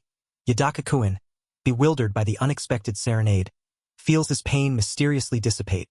One of the women reassures him with a soft smile, suggesting he visit a hospital just to be safe, despite the apparent success of their healing song. As the masked women discuss an emergency nearby, they prepare to leave, despite being off-duty. Meanwhile, a tense standoff unfolds as a desperate man holds a child hostage, threatening to pull the trigger if anyone approaches. The atmosphere is charged with fear as bystanders watch the dangerous situation unfold. Outside the barricaded building, police officers discuss the dire situation. One officer expresses concern about the masked women, wondering if they will be okay. His colleague reassures him, confident in the women's experience and ability to persuade even the most desperate individuals. The desperate man, holding the child tightly, is startled by an unexpected melody. Confused, he questions the source of the singing, his grip on the detonator faltering. Suddenly, he clutches his throat in panic as something seems to change within him, his expression turning to one of shock and fear. The desperate man, clutching his throat in shock, demands to know how the masked women appeared so suddenly. One of the women calmly explains that they entered unnoticed, as he had momentarily lost his hearing. Her serene demeanor contrasts sharply with the man's panic, adding an unexpected twist to the tense standoff. The desperate man, visibly sweating and clutching the detonator, insists that his fate is sealed, even if he's alone. One of the masked women, unfazed by his defiance, calmly questions his actions and urges him to disarm the bomb. Her composed demeanor contrasts with the man's turmoil, as she gently tries to steer the situation towards a peaceful resolution. The masked woman inquires if the bomb was created using superpowers. Her curiosity piqued, the man, flustered and defensive, denies it, his voice betraying his frustration and desperation. Her calm demeanor remains unshaken as she expresses delight at the possibility of him possessing powers, while he erupts in anger, questioning the usefulness of such abilities. The masked woman surveys the empty store, noting the broken cameras and absence of people, her voice calm and calculating.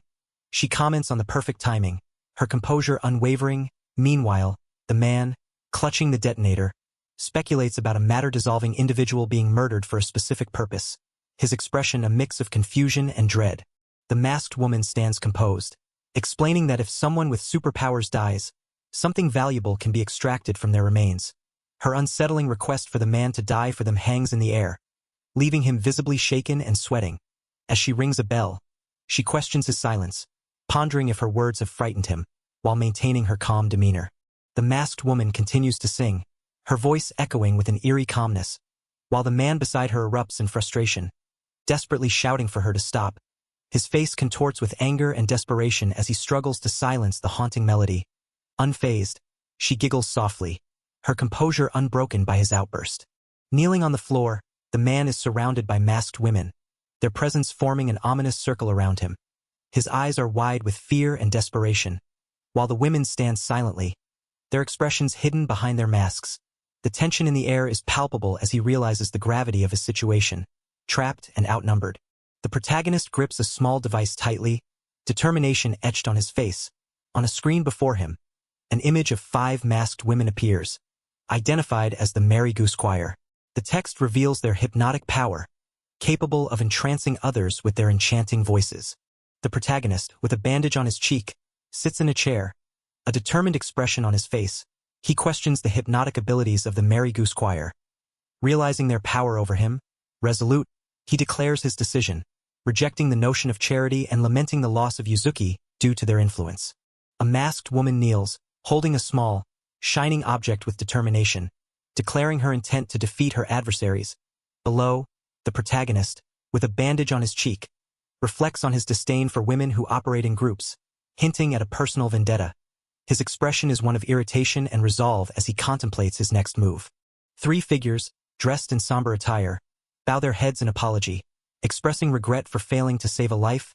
Meanwhile, a composed man in a suit acknowledges their efforts, reminding them that despite the outcome, they are heroes who must continue to be a ray of light in the world. The atmosphere is tense yet hopeful, as the conversation unfolds in a stark, modern office setting. The masked figure reflects on the devastation caused by the meteorite, acknowledging the immense loss suffered by many.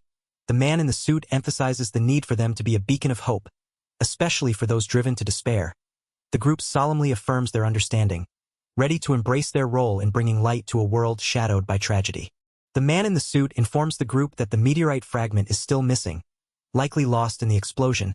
He inquires if they have any leads, but the masked figures regretfully admit their inability to locate it. Expressing their apologies for not doing better, the search continues, underscoring the gravity of their mission.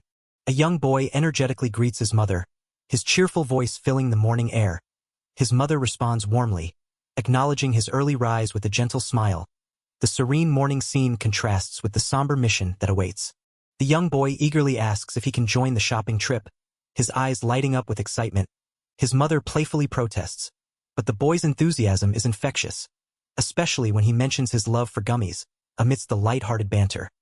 A suggestion to go together brings a smile to everyone's face, highlighting the warmth and closeness of their family bond. In the quiet of the morning, Ada is greeted by a towering, masked figure with a playful good morning. Despite the figure's imposing size, their interaction is lighthearted, with Ada grumbling about the figure's bulkiness. The banter reveals a familiar routine, underscoring a unique bond between them.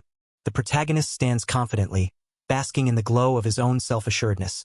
He reflects on his notoriety with a mix of pride and amusement, acknowledging his title as Villain Goat, while reveling in Yuzuki's admiration. With a triumphant grin, he declares himself the greatest of all villains, ready to take on whatever comes next. The towering figure warns Ada of the challenges ahead, but Ada remains resolute, determined to prove his strength. As the conversation shifts to a new challenge, the Merry Goose Choir Gals, Ada confidently dismisses concerns about his injury. With a nonchalant attitude, he outlines his simple plan, while a surprised friend calls out to him with concern. Ada prepares to leave, brushing off the concern of his friend who questions his Saturday morning plans.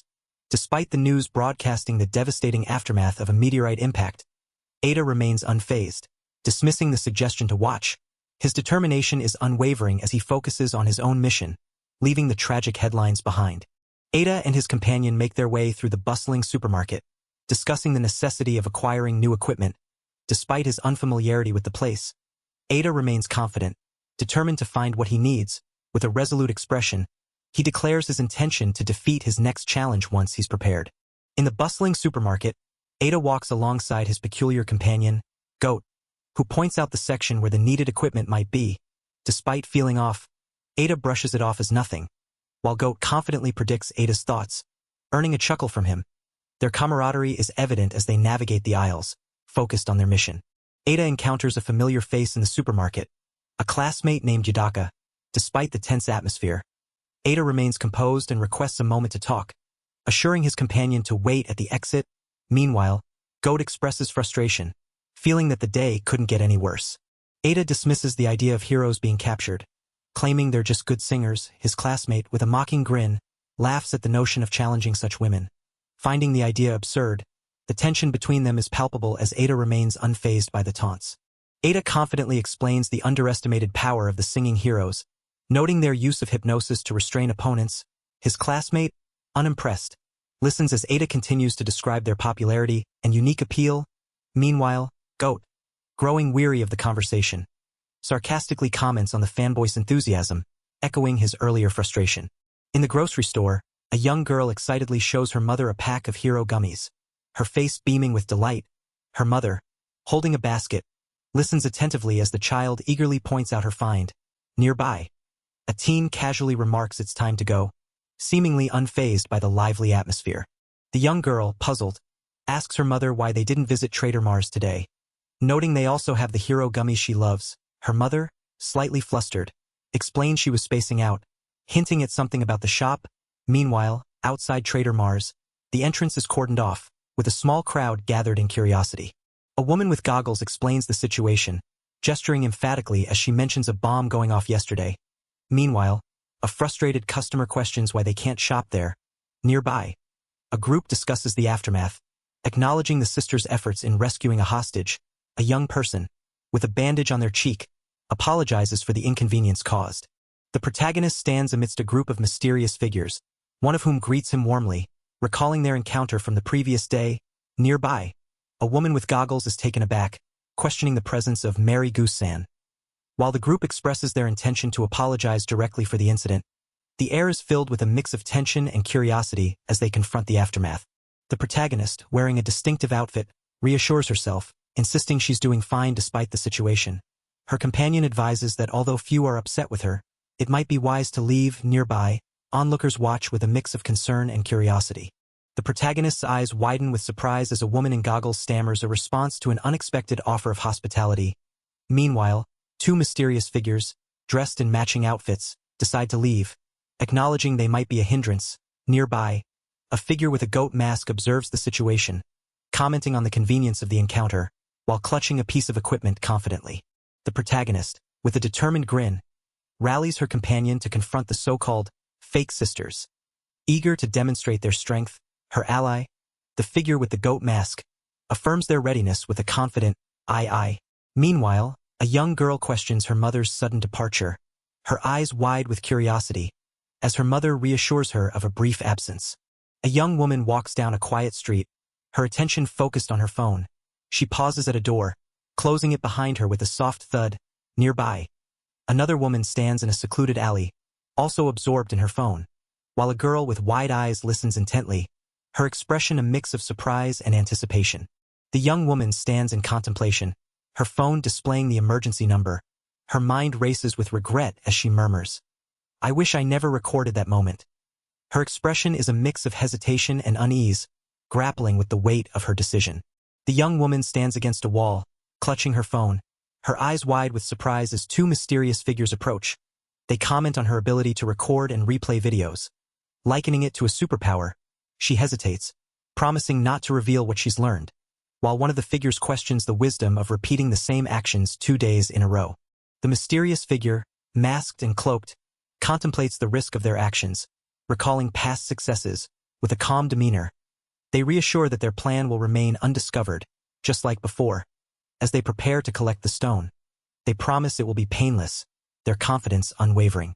The cloaked figure descends from above, shrouded in shadow, as if emerging from the very sky itself. Below, two women in veils look up with a mix of awe and apprehension, their hands clasped tightly in anticipation.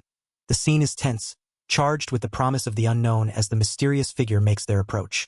The mysterious figure dramatically lands, their cloak billowing as they declare their bold intent to utterly defeat their opponents. The tension is momentarily broken by the unexpected name, Merry Goose Choir, prompting a bewildered response from a bystander. The stage is set for an epic confrontation, charged with both humor and impending action. The cloaked figure stands defiantly, confusion etched in their voice as they question the unfolding chaos. A towering beast looms over the scene, its presence commanding attention, while a young woman clutches the mysterious figure, her plea for help hanging in the air. Nearby, a bystander recognizes the cloaked figure's infamous ambition, adding to the charged atmosphere.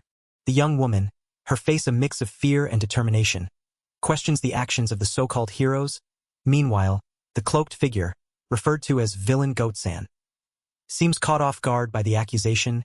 Nearby, masked figures insist they were merely trying to protect her, their intentions now under scrutiny. The tension escalates as the young woman, her face etched with urgency, suggests a hasty retreat. Villain Goat-san, puzzled by the suggestion, questions the need to flee. Meanwhile, a masked figure advises caution, sensing an underlying threat in the atmosphere. The masked figures stand resolute, questioning the motives of those fixated on the wanted man before them. Villain Goat-san, unfazed, dismisses their concerns with a defiant "so what?" Meanwhile, one of the masked figures internally grapples with frustration, questioning why they should be responsible for rescuing the young woman. The atmosphere crackles with tension as a woman, her expression a mix of fear and determination, pleads desperately. Her voice trembles, revealing the weight of her words as she implores, "Please, I beg you. I have a daughter at home." Meanwhile, Villain Goat-san stands resolute, addressing number 5 with a commanding presence, as the gravity of the situation intensifies. Arrows whiz through the air, narrowly missing the masked figure, who remains composed despite the onslaught. With a calm demeanor, she clasps her hands, her eyes revealing a hint of intrigue as she utters, "Era." Her agile footwork allows her to deftly evade the incoming threat, maintaining an air of unshaken confidence. In a swift, powerful motion, the masked figure dashes forward, effortlessly carrying the young woman in his arms. His expression is calm and focused, a hand outstretched as if to ward off any obstacles. Observers are left in awe, realizing the strategic foresight in his actions, as he manipulates the situation to his advantage. In the midst of chaos, a masked nun expresses her frustration, lamenting how terrible the day has become. Meanwhile, Villain Goat-san, exasperated, echoes her sentiment with colorful language, clearly overwhelmed by the unfolding events. The tension in the air is palpable as both sides grapple with the escalating situation. The protagonist, with a box-like helmet, stands beside a massive, goat-headed figure carrying a woman. Amidst the chaos, a bystander suggests taking her to Critical HQ, while another questions the trustworthiness of heroes. The woman pleads with the goat-headed figure, adding tension to the unfolding scene. The protagonist demands answers as the goat-headed figure, carrying the woman, reflects on their escape. The woman, visibly distressed, hesitates about involving the police, fearing they might be compromised. She reveals that the bomber who held her hostage was intentionally blown up, leaving the protagonist questioning why a hero would do such a thing. Tearfully, she claims to have proof of this betrayal. The woman, visibly shaken, struggles to recall the details, mentioning something about retrieving an item. She admits she couldn't clearly hear the conversation, revealing her uncertainty. Meanwhile, the protagonist, with a sudden realization, remembers the earplugs he had brought along to deal with the situation, holding them up triumphantly. The protagonist, frustrated, demands to know how to use the earplugs, while the goat-headed figure, maintaining composure, asks for patience. As the woman nervously inserts the earplugs, musical notes swirl around, hinting at a mysterious melody influencing the scene. The protagonist, earplugs in place, hears a voice urgently instructing them to run. Meanwhile, the goat-headed figure reflects on the nature of superpowers, pondering their connection to inner desires. As tension mounts, the woman dashes forward, determination etched on her face. The goat-headed figure stands surrounded by masked companions, discussing the inevitability of discrepancies when gaining new abilities. Despite the potential risks, they acknowledge the allure of such power. Meanwhile, the figure struggles internally, unable to move, while two of the companions receive instructions to follow the woman cautiously. The goat-headed figure stands surrounded by masked companions, who scrutinize him with a mix of curiosity and skepticism. They comment on his slim and scrawny appearance, their hands poking and prodding as if to confirm their observations. Meanwhile, the woman and her companions continue down the street, dismissing the figure as just some kid, unaware of the deeper complexities at play. The woman crashes into a wall with a loud slam, her scream echoing through the street. The trio of masked companions looks on in surprise, one of them questioning why the effect didn't last longer. Meanwhile, the goat-headed figure, clutching his throbbing head, demands to know what was said about him. The masked woman, her eyes steady and determined, addresses the goat-headed figure, suggesting they overlook the incident since he appears to be just a child. She expresses a desire to avoid cruelty towards children. However, the figure retorts sharply, questioning if she would still be kind if it were a child's parent instead. The goat-headed figure, surprised by the unexpected turn of events, muses about the possibility of the spell not affecting him. Meanwhile, the masked woman remains focused, suggesting they pursue the group that moved ahead. Confusion lingers as the trio of companions questions how the spell worked without the usual singing. As she sprints down the street, her breath comes in heavy gasps. Suddenly, she collides with a figure, sending them both tumbling to the ground. Her mind races, contemplating whether she should head to the police for help. The protagonist finds herself on the ground, gasping for air as she tries to comprehend the situation. A sudden switch in perception leaves her disoriented, while a masked figure nearby appears to have a firm grip on the chaos. Amidst the confusion, a voice urgently pleads for the tumult to cease, hinting at the fleeting nature of the spell's effects. The protagonist finds herself on the ground, disoriented and gasping. As two figures approach, one of them kicks her, causing her to cry out in pain. Meanwhile, a masked woman kneels over her, urging her to stop struggling as she holds something tightly in her hands. The masked woman maintains her grip on the protagonist, who lies helpless on the ground. Suddenly, a powerful fist crashes through the wall, sending debris flying. A new figure, clad in a distinctive outfit, charges forward, shouting for the chaos to cease. The masked figures discuss the unexpected resilience of their opponent, noting his invincible armor and questioning its ability to resist hypnosis despite their efforts. The spell's effect was fleeting. Meanwhile, the powerful newcomer commands the chaos to halt, their presence looming large in the debris-strewn space. The protagonist gasps for breath, confusion and fear etched on her face as she struggles to comprehend her situation. Her vision blurs, and panic sets in as she questions her actions and surroundings. Meanwhile, the masked woman above her remains resolute, expressing no hesitation in her grim determination. The protagonist, overwhelmed with emotion, questions her predicament, her face a mix of fear and frustration. Meanwhile, the masked woman confidently asserts her advantage, noting her invincible armor and the ineffectiveness of their hypnosis. Below, a determined figure stands resolute, questioning their own drive to intervene and feeling the weight of their responsibility. The masked woman questions the protagonist's motives, challenging her intentions to protect a civilian. Her piercing gaze suggests suspicion, as she accuses the protagonist of possibly pretending to be a hero. Meanwhile, another figure senses something amiss, recalling a silent hypnosis before urging focus on escape. The masked woman coldly questions the survival of a child if both parents were to perish, her words echoing with a chilling indifference. She dismisses the concern, suggesting that numerous orphanages exist to care for such children. Meanwhile, the protagonist is taken aback, her eyes wide with disbelief as she processes the callous logic presented before her. A heavy, metallic barrier slams down, trapping a figure beneath its weight. While a small child watches in shock from a distance, the masked woman stands confidently, assuring that everything is under control, her presence commanding and unyielding. Meanwhile, a startled voice breaks the tension, questioning the sudden turn of events. The protagonist, bewildered and clutching her head, is questioned about being under hypnosis. Nearby, a confident figure, identified as the barrier hero Dominion, assesses the situation, noting the girl's reaction. A masked woman confirms their mistake, acknowledging that the girl was unintentionally affected. The masked woman calmly explains that a bystander informed her about the situation, while Dominion, slightly exasperated, insists he's not a child. She appreciates his help, referring to him as Domi-kun. While he protests having to repeat himself, meanwhile, the scene shifts to a chaotic moment where a figure cries out in panic, claiming to be buried alive, as a large object looms over them. As the scene unfolds, a voice confidently declares the capture of villain Goat. Marking a turning point, Dominion stands with resolve, acknowledging the news. Nearby, the masked woman listens intently, her eyes reflecting a mix of relief and contemplation. The masked woman critiques the situation, noting the off-key singing that exceeds audible frequencies. Dominion, intrigued, muses about the power of sound reaching the brain, questioning the intent behind hiding such a voice. Amidst the debris, a voice faintly questions the unfolding events, adding to the mystery. Dominion stands in a dilapidated room, his expression serious as he addresses the group before him. He considers both the current situation and the previous day's events, implying a connection.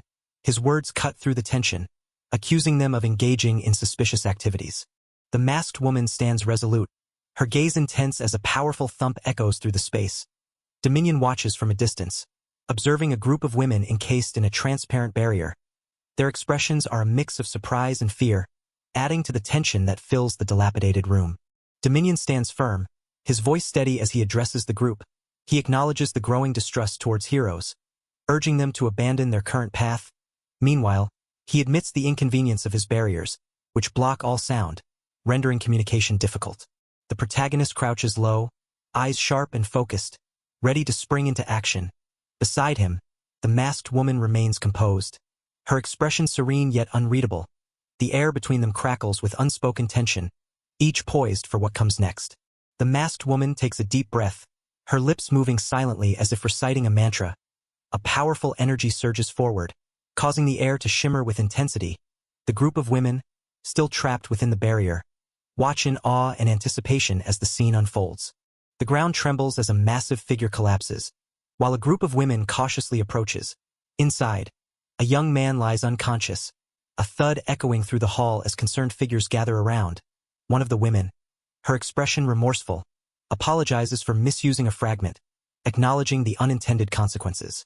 The trio of women huddles together, their expressions determined as they discuss their grim plan to eliminate the three individuals and escape. One of them reassures the group, confident that the remaining 3 fragments will suffice for their escape. Meanwhile, another woman reflects on the unusual circumstances, acknowledging that their repeated actions would typically result in reprimand. A hand rests on the ground, fingers spread wide, as a voice warns of the chance power to render people unconscious, urging caution in its use. The scene shifts to a chaotic blur, hinting at the turmoil within. Finally, the view clears, revealing a serene canopy of trees, a stark contrast to the tension below. In a quiet hospital room, a young boy sits upright in bed, his wide eyes filled with a mix of fear and longing. The soft rustle of leaves outside the window contrasts with his inner turmoil. He whispers for his parents, his voice echoing the loneliness and uncertainty he feels. A powerful figure charges forward, muscles tense and determination etched in every movement. As debris scatters in its wake, nearby, a woman stands with hands clasped above her head, focused and poised, channeling an unseen energy. The air crackles with intensity, hinting at the imminent clash between raw strength and mystical force.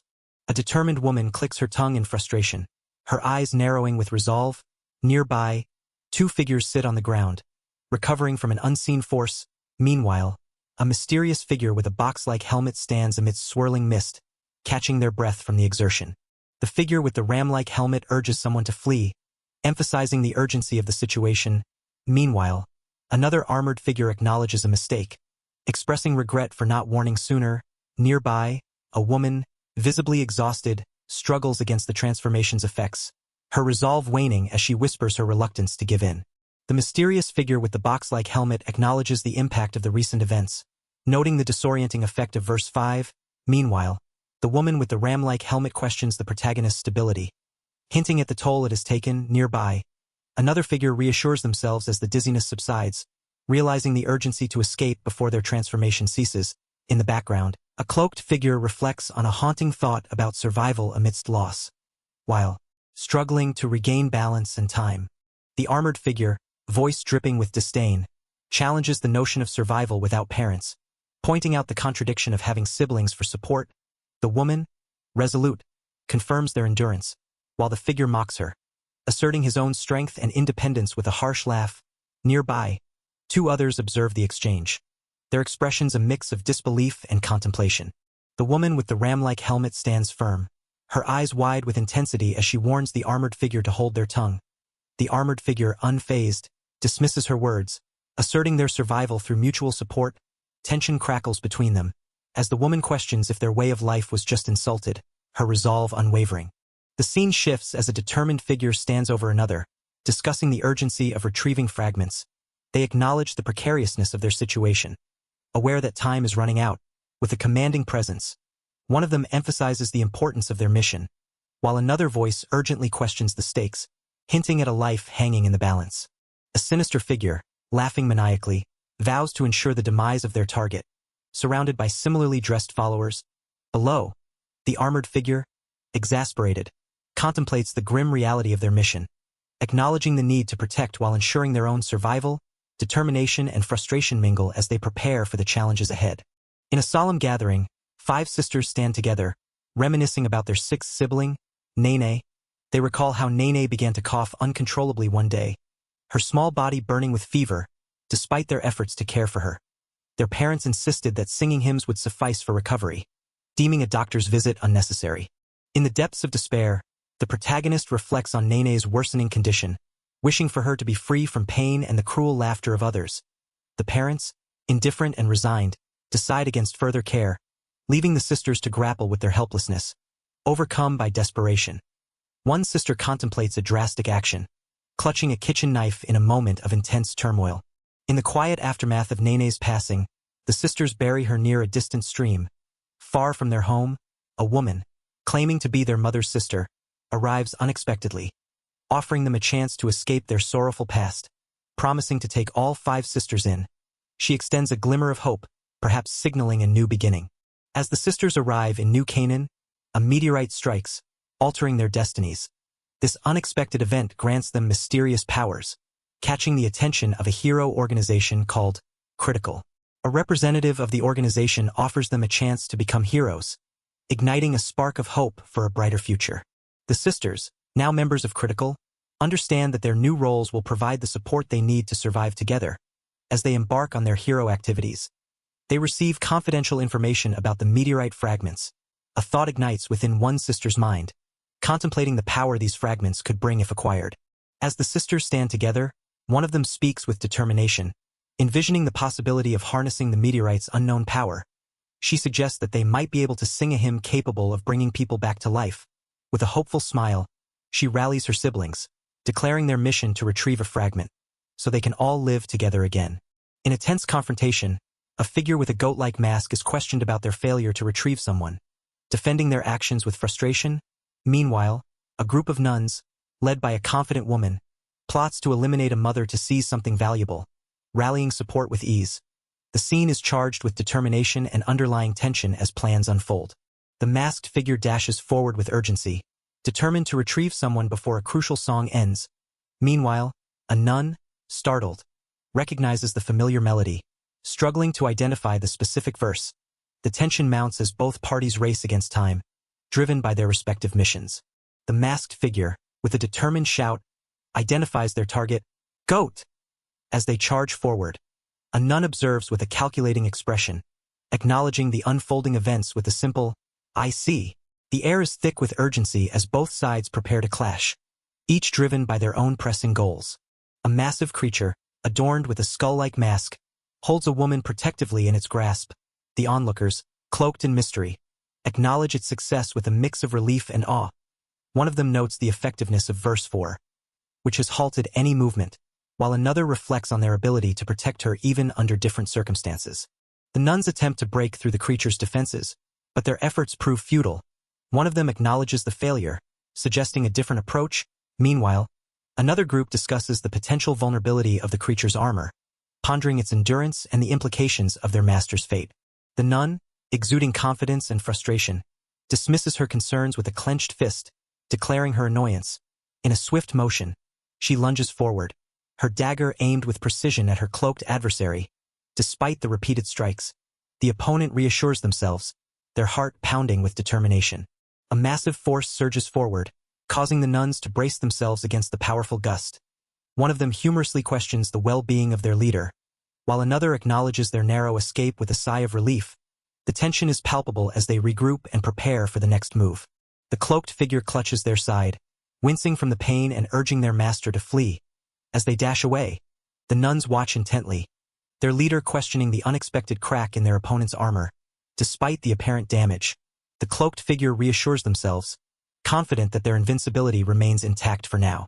The cloaked figure, clutching a mysterious book, contemplates the urgency of their situation, noting the transformation's impending reversal. Meanwhile, another character expresses disappointment over their need for a fragment, yet resolves that the unconscious individual before them will suffice. The tension mounts as the figure stands over the fallen person, determined to proceed with their plan. The cloaked figure urgently shouts, attempting to halt an unseen action, their voice filled with desperation. As they clutch their side, they realize with growing panic that their equipment is missing. Meanwhile, a masked woman stands confidently, holding a bag, her expression suggesting she knows more than she's letting on. A massive, goat-headed figure looms over the scene, its hands outstretched as it prepares to unleash a powerful attack. The cloaked protagonist stands defiantly, reaching out as if to counter the impending threat. Meanwhile, two nuns observe with calm expressions, seemingly unfazed by the chaos unfolding before them. A sinister figure, now free from their shackles, revels in newfound liberation, mocking the great villain with twisted gratitude. In the chaos, a powerful force crashes through the scene, sending debris flying as figures scramble to escape. Amidst the turmoil, a desperate inner voice urges the protagonist to push past their limits and run, questioning their own endurance and distance left to safety. The protagonist finds themselves in a chaotic scene, struggling to maintain direction amidst confusion. A sudden crash halts their frantic escape, leaving them disoriented and questioning the strange sounds around them. Meanwhile, the nuns remain composed, pondering the protagonist's persistence despite the chaos. Amidst the chaos, the protagonist clutches someone tightly, relieved she's still in their arms. They struggle with urgency, questioning their armor and the looming threat of being caught. Nearby, two nuns watch with a mix of curiosity and concern, pondering if this marks the end for the protagonist or the one they protect. In a sudden, tense moment, the protagonist feels a firm grip, jolting them with the realization that they've been caught. Panic floods their mind as they question who has seized them, only to discover it's not an enemy, but an unexpected ally. Confusion gives way to clarity as they recognize the familiar presence, shifting their fear to cautious hope. A towering figure with a goat skull emblem on its chest strides forward, clutching the protagonist tightly in its massive hand. The word, goat, is exclaimed, echoing the tension in the air. As the figure departs with a powerful leap, a single word, adieu, hangs ominously, marking a pivotal moment of departure. The towering figure with the goat skull emblem stands resolute, asserting its awareness despite the darkness. Nearby, two nuns express their bewilderment, questioning if their plan has failed. Meanwhile, the protagonist regains their vision, feeling a renewed sense of clarity and determination. The protagonist stands firm, declaring their resolve not to flee. With a determined grip, they vow to defeat their adversary. Meanwhile, a masked figure confidently asserts their identity as the one destined to conquer all heroes. The masked figure ponders the mysterious sound from before, questioning its origin. Meanwhile, the nuns, with a mix of concern and determination, discuss the impossibility of stopping the ominous singing. One nun reflects on a missed opportunity, noting that the true target should have been their throats. The masked figure stands confidently, dismissing the typical villainous plots with a smirk, certain they won't allow any surprises. Meanwhile, one nun expresses regret over using their power prematurely, knowing it can only be used once more. The responsibility now falls on the nuns to sing stealthily, as the masked figure entrusts them with the task, unable to assist without their mask. The masked figure dismisses the notion of harming others, asserting that the child should be nurtured and protected. The nuns, with solemn expressions, reflect on the importance of allowing children to grow in a warm environment. A sense of regret lingers as one nun recalls the name Nene, hinting at a past decision that weighs heavily on her conscience. The masked figure swiftly hurls a barrel across the room, its trajectory precise and powerful. The barrel crashes into a stack of boxes with a resounding impact, scattering them in its wake. Nearby, a woman stands poised, observing the scene unfold with a calm demeanor. The nuns stand in shock as the masked figure's laughter echoes through the room, drowning out their singing, determined to silence the chaos. The figure declares it's time to act. Meanwhile, a woman watches with a mix of skepticism and frustration, questioning the futility of the commotion. The masked figure stands menacingly, its powerful form dominating the scene as barrels tumble around startled nuns. A voice echoes in the protagonist's mind, recalling memories of loss and the void left by their parents' passing. Amidst the chaos, a woman watches intently, her expression a mix of determination and surprise as the word, "now," resonates through the air. The masked figure reflects on their own resilience, recalling a time of rapid recovery. Despite their power, they wish to spare others from similar hardships. Suddenly, the word water jolts through the air, capturing the woman's wide-eyed attention. Water crashes down with a resounding splash, the masked figure observing with satisfaction. "Nice," they mutter, confident in the chaos they've unleashed. With a decisive gesture, they declare it's time to make their escape, certain their actions will silence any further resistance. The protagonist stands wide-eyed and startled, a bead of sweat trickling down their face. They tug at the unconscious woman, determination etched in their expression as they drag her across the floor. Each step echoes with a thump, the urgency of their escape palpable in the air. The protagonist struggles to drag the unconscious woman, urgency in every movement. Despite the effort, a voice cuts through the tension, recognizing the masked figure's involvement. The masked figure's eyes widen in realization, their identity exposed. The masked figure, realizing the urgency, declares, "Our time's cut short," before making a swift leap, with a graceful motion. They jump off the edge, disappearing from sight. The protagonist is left to grapple with the sudden turn of events. The protagonist lies sprawled on the grated floor, frustration etched on their face as they reach out in vain. Below, figures scurry away, oblivious to the struggle above. With a sharp glare, our hero mutters disdainfully about the uselessness of others, comparing them to slackers. Tension hangs thick as a group of individuals stands on a rooftop, lamenting the loss of such gorgeous girls due to mere meteorite fragments. A towering figure expresses frustration, while another urges secrecy. Meanwhile, a determined character vows revenge for being made a fool, as they prepare to pursue the fleeing adversaries, signaling the encirclement's completion. Breathing heavily, our protagonist sits against the wall, exhaustion etched across their face. Peering through the railing, they watch the scene below with a sense of relief. A smile breaks through as they whisper triumphantly, "We did it!" The protagonist, still catching their breath, acknowledges the close calls with a mix of relief and triumph. A masked figure dismissively agrees, allowing the hero to claim victory once more. Urgency fills the air as another warns of the encroaching danger, urging a swift escape before they are completely surrounded. In a dimly lit corridor, a group huddles together, discussing their next move. One suggests splitting up to escape, while another proposes meeting by the stream where Nene is resting. A serene figure reassures them, suggesting they reconvene when all six are present, her calm demeanor bringing a sense of unity to the plan. The serene figure, maintaining her calm, suddenly feels a shift as she begins to collapse, her expression changing from composed to surprised. Her companions, masked and observant, watch with concern as she struggles to maintain her footing. Despite the unexpected turn, she attempts to regain her composure, her determination evident even in this moment of vulnerability. The serene figure, now visibly flustered, attempts to steady herself against a wall. Her companions call out in alarm, their concern evident as they rush to her side. Despite her momentary lapse, she quickly regains her composure, her determination unwavering as she gestures for them to continue with their plan. The scene shifts to a dimly lit corridor where several figures lie unconscious on the ground, their bodies sprawled in disarray. In the foreground, two masked individuals exchange a tense glance, their eyes filled with urgency and concern. The air is thick with tension as they assess the situation, their breaths visible in the cold atmosphere. The protagonist examines a small, mysterious object with intense focus, her expression a mix of intrigue and determination. In the dim corridor, the sound of cutting echoes as someone acknowledges the unexpected discovery of hidden items beneath masks. A voice inquires about the completion of their task, underscoring the urgency of their mission. A hooded figure stands confidently, acknowledging the success of their mission with a sense of accomplishment. Nearby, another figure urges swift action, warning of the impending arrival of the official heroes. The mention of doppelganger, disrupting the heroes, adds a layer of intrigue and urgency to their escape plan. In the dimly lit corridor, tension hangs in the air as one figure expresses frustration about avoiding the police. Another suggests hiding until the situation cools down. Wary of encountering the heroes, amidst the uncertainty, a reminder echoes. We are just reinforcing their resolve and purpose.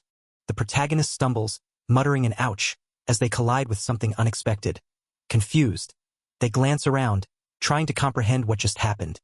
Their eyes widen in shock as they notice a group of figures sprawled unconscious on the floor ahead. The protagonist stands frozen, eyes wide with shock and confusion. A sense of dread fills the air as they examine their hand, smeared with something unsettling. What did I just bump into? They wonder, glancing at the unconscious figures and the eerie corridor ahead. The protagonist stands at the entrance of a shadowy corridor, eyes fixed on the group of unconscious figures lying on the wooden floor. The eerie silence is broken only by a faint groan, adding to the unsettling atmosphere. Uncertainty grips them as they try to piece together the events leading to this mysterious scene. The protagonist's eyes widen in panic as they sense someone approaching. A voice urgently suggests calling for help, but they insist they can't transform. Anxiety mounts as they realize they must act quickly, their mind racing with possibilities. The protagonist collapses to the floor with a heavy thud, overwhelmed by exhaustion. A voice urgently calls out for Eda to wake up, filled with panic and frustration. Tension escalates as someone demands to know the identity of the intruder and their intentions, while another voice commands them to stop immediately. The protagonist stands with a calm yet serious expression, greeted by a bold, "Welcome back." Meanwhile, two figures engage in a lively exchange, one boasting about their achievements while the other expresses irritation and concern. Amidst the banter, the protagonist is asked about the day's yield, adding a layer of curiosity to the scene. The protagonist sits confidently on a table, assuring the others that their actions are just and that there's no need for concern. A woman stands nearby, echoing the sentiment that they are all heroes, with a hint of skepticism. The protagonist is asked if everything truly went smoothly, to which they respond with a simple affirmation. The protagonist stands with a distant expression, questioning their surroundings. A small creature informs them they are on a rooftop. Adding to their confusion, nearby, a figure acknowledges the protagonist's return, while another explains the presence of a civilian and the abrupt departure of an unseen individual. The protagonist reassures with a calm demeanor, insisting everything is fine. Meanwhile, another character, visibly shocked and bewildered, demands to know the identity of a mysterious presence. In the shower room, a peculiar transformation takes place as the protagonist decides to change form. The creature, now towering and muscular, expresses discomfort, feeling wet and gross. Meanwhile, a startled figure reacts with a jolt, overwhelmed by the unexpected sight. The group stands in a dimly lit industrial area, analyzing the situation. One of them points out the water trails left behind, suggesting that the sisters fell into the water and didn't have time to dry off. They decide to follow the trails, hoping it will lead them to their next clue. The muscular figure, determined and focused, charges forward, announcing a discovery with a triumphant shout. Meanwhile, the others strategize, with one suggesting to split up and follow the water trail. As the scene unfolds, a cloaked figure leaps into action, while another acknowledges the sisters as part of their family, emphasizing their bond. The muscular figure listens intently as a nervous soldier stammers about a sister's sudden departure. With a calm demeanor, the leader instructs the soldier to return to his post, maintaining order. As the soldier complies, a metallic sound echoes, hinting at a nearby discovery. The protagonist stands alert, realizing there are three figures present, confused by the presence of smoke. They question when the sisters started using smoke bombs. As they piece together the situation, they note something amiss.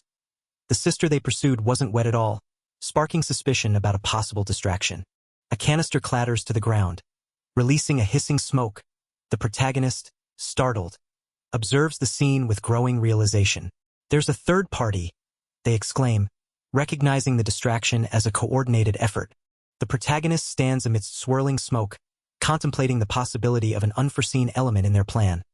Their expression is thoughtful, as they consider the words, or they might not. Meanwhile, the room is filled with the sound of heavy breathing, hinting at the tension that lingers in the air. The protagonist jolts awake, gasping in shock, as the vivid image of a giant hand reaching out lingers in their mind, heart pounding. They clutch the blanket tightly, trying to shake off the unsettling vision. The room is dimly lit, echoing the tension from their dream. The protagonist, lying in bed, is reassured by a towering figure who promises vigilance against any unseen threats, despite the unsettling dream. A smile creeps onto their face as they acknowledge the comforting presence. With a hint of humor, they question their own fear, feeling secure under the watchful eye of their loyal companion. As the morning alarm beeps insistently, Mimo-chan yawns widely, rubbing sleep from her eyes. Veronica-san enters with breakfast, greeting her cheerfully, impressed by her early rising habit. Meanwhile, Kitty-chan teases about their sleepover plans, while the eldest, with a playful scowl, juggles the breakfast trays, lamenting her role as the most relaxed yet responsible one. As the conversation continues, one character expresses relief at seeing the protagonist in good spirits, while another recalls their recent melancholy. The mention of love troubles catches the attention of two others, their surprise evident. Meanwhile, another character, balancing a tray of drinks, playfully struggles to speak with a full mouth, adding a light-hearted touch to the morning routine. As the news reports the tragic demise of the Merry Goose Choir, a somber mood settles over the breakfast table. The broadcast reveals their affiliation with the hero organization Critical, stirring curiosity and concern among the group. One character, deep in thought, wonders aloud about the mysterious circumstances surrounding the sisters' deaths. The protagonist stands before a towering figure, deep in thought. They recall a conversation about retrieving fragments and the threat to their lives. Meanwhile, another character speculates that the sisters were killed to obtain these fragments, pondering the implications of a superpowered individual's death, leaving behind such remnants. The protagonist stands in a sparse room, contemplating the suggestion to abandon their villainous path and return to a normal life. A towering figure, masked and enigmatic, questions the wisdom of such a decision, hinting at the protagonist's growing infamy. The protagonist, with a bandaged cheek, defiantly rejects the idea of stopping, their resolve unwavering despite the looming threat. The protagonist, with fierce determination, declares their refusal to stop until everyone recognizes their solitary yet noble path. They reject the idea of returning to a powerless, miserable life. The enigmatic figure dismisses their resolve, reminding them of their servitude and questioning their defiance. The protagonist, visibly angered, confronts the masked figure with fierce defiance, refusing to be belittled. The enigmatic figure, with an air of authority, reminds the protagonist of their reliance, suggesting their survival is owed to this alliance.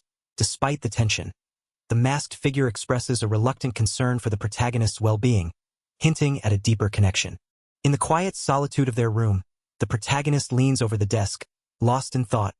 A single word escapes their lips: goat. As they ponder the significance of this mysterious term, the weight of recent confrontations lingers, but curiosity begins to stir within. In a somber setting adorned with flowers, a gravestone stands as a silent witness to the past. The scene shifts to a group of individuals, each lost in their own thoughts, as a heated discussion unfolds.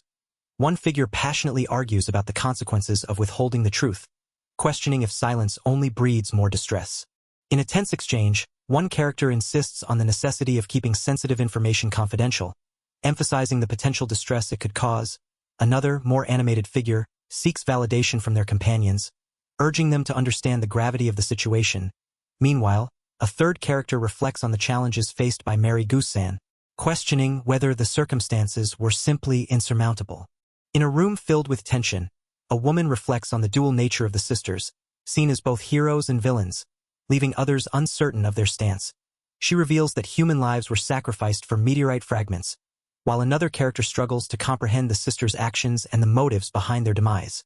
A third person shares this confusion, questioning the event's purpose, as a voice criticizes the oversimplification of the situation. In a tense discussion, a character notes the boldness of those behind recent actions, now dismissed as urban legend. Another voice expresses concern over leaked information about the fragments. Meanwhile, a third character speculates about a group of at least two, linking a knife murder to a past assassination. A fourth figure recalls the destruction of a base belonging to the anti-hero organization Grail due to infighting, hinting at familiar knowledge. In a tense atmosphere, a character reflects on the actions of their group, Critical, acknowledging the unintended animosity they've incurred. They reveal that the leader of the opposing group was elsewhere during the chaos, contradicting survivors' claims of betrayal. Another character speculates about the involvement of superpowered individuals within the organization, hinting at a deeper conspiracy involving the stolen fragments. The group discusses the urgency of capturing the perpetrators, emphasizing the need for swift action. A character mentions a proposal to protect a mother, but she declined, preferring solitude. Another reflects on the emotional impact of recent events, admitting difficulty in maintaining composure. A character expresses a desire to hear his story, acknowledging the impact of recent events on everyone, including a man struggling with nicotine addiction. Meanwhile, a mysterious figure with an imposing presence stands silently, the atmosphere charged with anticipation. In a quiet laundry room, a mysterious figure sits contemplatively, their thoughts revealing an ability to transform and manipulate. The atmosphere is interrupted by two individuals discussing their mundane chore of laundry duty, a stark contrast to the enigmatic presence nearby. The juxtaposition highlights the blend of the ordinary and extraordinary within their world. In the laundry room, two individuals discuss a peculiar rumor about a monster heard in the night, speculating it might have originated from the shower room. One of them recalls a past incident that has now become an urban legend, teasingly addressing their companion as Goat. Meanwhile, another person quietly rolls a basket, seemingly lost in thought amidst the mundane surroundings. The protagonist moves sluggishly down the stairs, clutching a laundry basket. Their mind drifts to thoughts of someone who has vanished from existence. Marking the second time this has happened, determined, they reassure themselves that everything is fine and that they'll manage on their own, despite the lingering presence of a mysterious figure in their thoughts. The protagonist is introduced to Edakuen, who will now be living with them due to past hospitalization. As the group gathers around the table, they discuss how Eda will start school with them, offering support for anything he might not understand. Eda explains his hospitalization was due to an incident involving a meteorite, which left him with a fracture. Edakuen is surprised to learn that 3 years have passed since the incident, prompting a concerned friend to ask if he's okay. Later, Eda lies in bed, seemingly lost in thought, before joining others in the dining hall. As they eat, Eda's attention is drawn to a TV screen displaying an image of a goat skull, accompanied by a caption about its historical symbolism. Eda reflects on a time when he didn't intend to create something, yet it appeared before him unexpectedly. A large, mysterious creature with a goat skull greets him casually, leaving Eda bewildered, concerned. A friend asks if something bad has happened, sensing Eda's unease. Eda sits on his bed, deep in thought, as the quiet of his room surrounds him. He contemplates the daunting prospect of returning to school, feeling uncertain about what tomorrow holds, wrestling with his anxiety. He considers the idea of skipping, unsure of how to face the changes ahead. Eda sits alone in his spacious room, arms wrapped around his knees, lost in thought. He reflects on the emptiness, realizing that while he finally has the space to himself, it feels overwhelmingly vast without the presence that once made it feel cramped. A quiet plea escapes him, wishing for the return of what he misses. Eda sits on his bed, startled by the sudden appearance of the mysterious creature with the goat skull. The creature casually questions its own disappearance, suggesting it was at Eda's request. Confusion and surprise fill Eda's eyes as he tries to comprehend the situation. Eda, with a mischievous grin, marvels at the power he holds over the mysterious creature, shrinking it with a simple command. The creature, now diminutive, expresses its discomfort, prompting Eda to joke about its appearance, suggesting it turn into a cow instead. Despite the playful banter, Eda's amusement is tinged with an underlying sense of control and curiosity. Eda stands confidently, asserting his ambition to become the greatest villain, determined to live life to the fullest despite the uncertainty of death. The mysterious creature, towering over him, raises a concern about the invisible adversary's potential return, reminding Eda of his narrow escape thanks to his transformation's reversal. Eda, unfazed, expresses a desire for their return, eager for retribution. Eda, with a confident grin, dismisses his adversary as a mere nuisance, boasting about his inevitable victory. He laughs at their mistake of making him their enemy, reveling in the challenge. Meanwhile, the creature urges Eda to stay upbeat, hinting at the upcoming triumph. Eda stands with his back turned, acknowledging an unseen ally's loyalty with a hint of appreciation. A young figure looks on with curiosity, their expression a mix of intrigue and contemplation. Together, they face a grand structure, its imposing presence casting a glow that hints at the significance of their mission. As the city buzzes with anticipation for Critical's founding anniversary parade, a figure remarks on the mayor's unwavering optimism. Despite recent dark events, The celebration is set to proceed, reflecting the motto to brighten up the world. Meanwhile, concerns linger about public reaction and the unresolved mystery surrounding the Merry Goose Choir's tragic fate. The notorious figure known as Villain Goat looms ominously. Their involvement in the Merry Goose Choir's demise heavily speculated. Eyewitness reports have painted them as a wanted criminal, stirring fear and uncertainty. Meanwhile, a frustrated voice questions the arbitrary nature of such reports, adding to the tension in the air. The hero organization Critical is renowned, with everyone knowing their name, founded by Mr. Karasuma Johannes, who also serves as the mayor of New Canaan. It emerged a year after a meteorite impacted the city. Their philosophy: there must, at all times, be a ray of light that illuminates the world, guides their actions. The hero's popularity is immense, with trading cards and figurines, both official and unofficial, capturing their likeness. As the city gears up for a grand parade celebrating Critical's founding anniversary, excitement fills the air. The mayor himself will join the heroes, parading through Parisian to the delight of fans. However, the festive mood is overshadowed by the recent mysterious deaths of the sister heroes, Merry Goose Choir, with Critical's only comment being their tragic line of duty sacrifice. As the city buzzes with rumors, an elderly figure discusses the elusive villain known as Goat, who remains at large. Citizens express their distrust towards Critical, believing Goat to be involved in the tragic deaths of the Merry Goose Choir. Meanwhile, a young observer reflects on the news, pondering the mysterious figure's role in recent events. Eda stands in a hallway, dismissing any notion of watching the news, while a towering, horned figure looms nearby, expressing frustration over Eda's frequent absence and sleepiness. Despite the chaos, the creature reveals it wanders the building to escape boredom. Having discovered the staff room nearby, Eda remains unfazed, caught between the mundane and the extraordinary presence beside him. The horned figure expresses surprise at the crowded TV room, hinting at the city's interest in the news about Eda. Eda, unfazed, questions the creature's earlier promise to keep watch, pondering the implications of being accused of murder, particularly involving the sisters. The creature reassures Eda, emphasizing its constant vigilance despite physical absence. In the bustling hallway, Eda walks with a determined expression, ignoring the whispers and speculation surrounding him.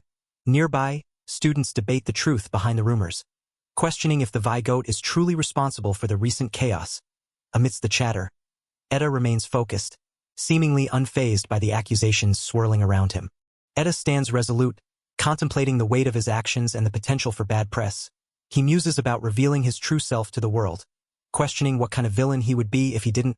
Meanwhile, two students approach him hesitantly, their curiosity piqued by the swirling rumors. In the classroom, a girl approaches Eda, expressing her regret for leaving him abruptly the other day. She hesitantly inquires about his health. Noting his 2-day absence, Eda, sitting at his desk, responds with a simple reassurance, "I'm fine," as another student awkwardly tries to interject. Eda listens intently as a student nervously inquires about his meeting with Yudaka. Revealing their encounter at the park, the student, flustered, admits to being curious about the hero's training, prompting Eda to reflect on the fanboyish nature of the inquiry. Despite the awkwardness, Eda remains composed, acknowledging the student's interest with a hint of amusement. The girl suggests they all go for a run, assuring Eda it won't be at full speed. Eda hesitates, unsure if he can keep up, but another student eagerly decides to join in. Meanwhile, Eda checks his phone, displaying an image of heroes, as the group prepares to head out together. Eda politely declines the invitation, explaining he has other commitments, leaving the group slightly disappointed. As one student suggests they proceed without him, another suddenly reaches out, insisting Eda join them. Caught off guard, Eda looks on as the student tugs at his sleeve, determined to include him in their plans. Eda, looking flustered, apologizes for his friend's behavior while trying to make an excuse for not joining. The students express curiosity about his reluctance, noting how people often approach him for encouragement rather than autographs. Meanwhile, one of the students notices Yudaka-kun, who seems to be struggling, and expresses concern. Yudaka-kun is struggling to keep up, gasping for breath, as a concerned friend suggests slowing down, reflecting on their family's athletic abilities. One student admits to only enjoying running after gaining a special power. The group walks together, with a shared appreciation for simple strolls in the park. The group decides to take a break, with one student reflecting on their outings with friends.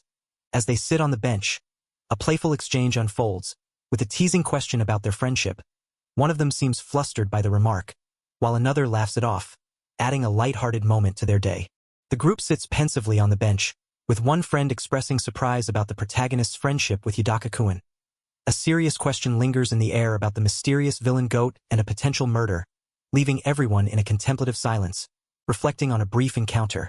The protagonist feels helpless, recalling the kindness of Mary Goose-san amidst the uncertainty.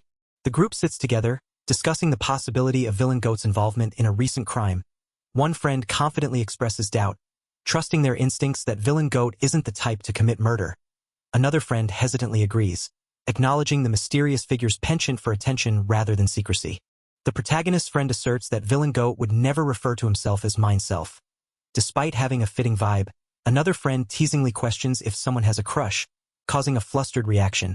As one friend offers to get drinks, the protagonist reflects on the conversation, feeling content with its outcome despite the playful banter. The protagonist stands before a towering building, captivated by a large screen displaying the enigmatic villain goat. Meanwhile, a friend apologizes, needing to leave, while another contemplates staying behind. Rumors swirl about villain goat's involvement in a sinister crime, adding tension to the unfolding mystery. In a burst of speed, the protagonist races through the bustling street, determined to catch the fleeing thief. Onlookers shout in surprise, while one friend calmly reassures another, confident they'll eventually find her. Amidst the chaos, a bystander is left holding an item, bewildered by the sudden turn of events. In a tense confrontation, the protagonist firmly grasps the thief's arm, determined to retrieve the stolen item.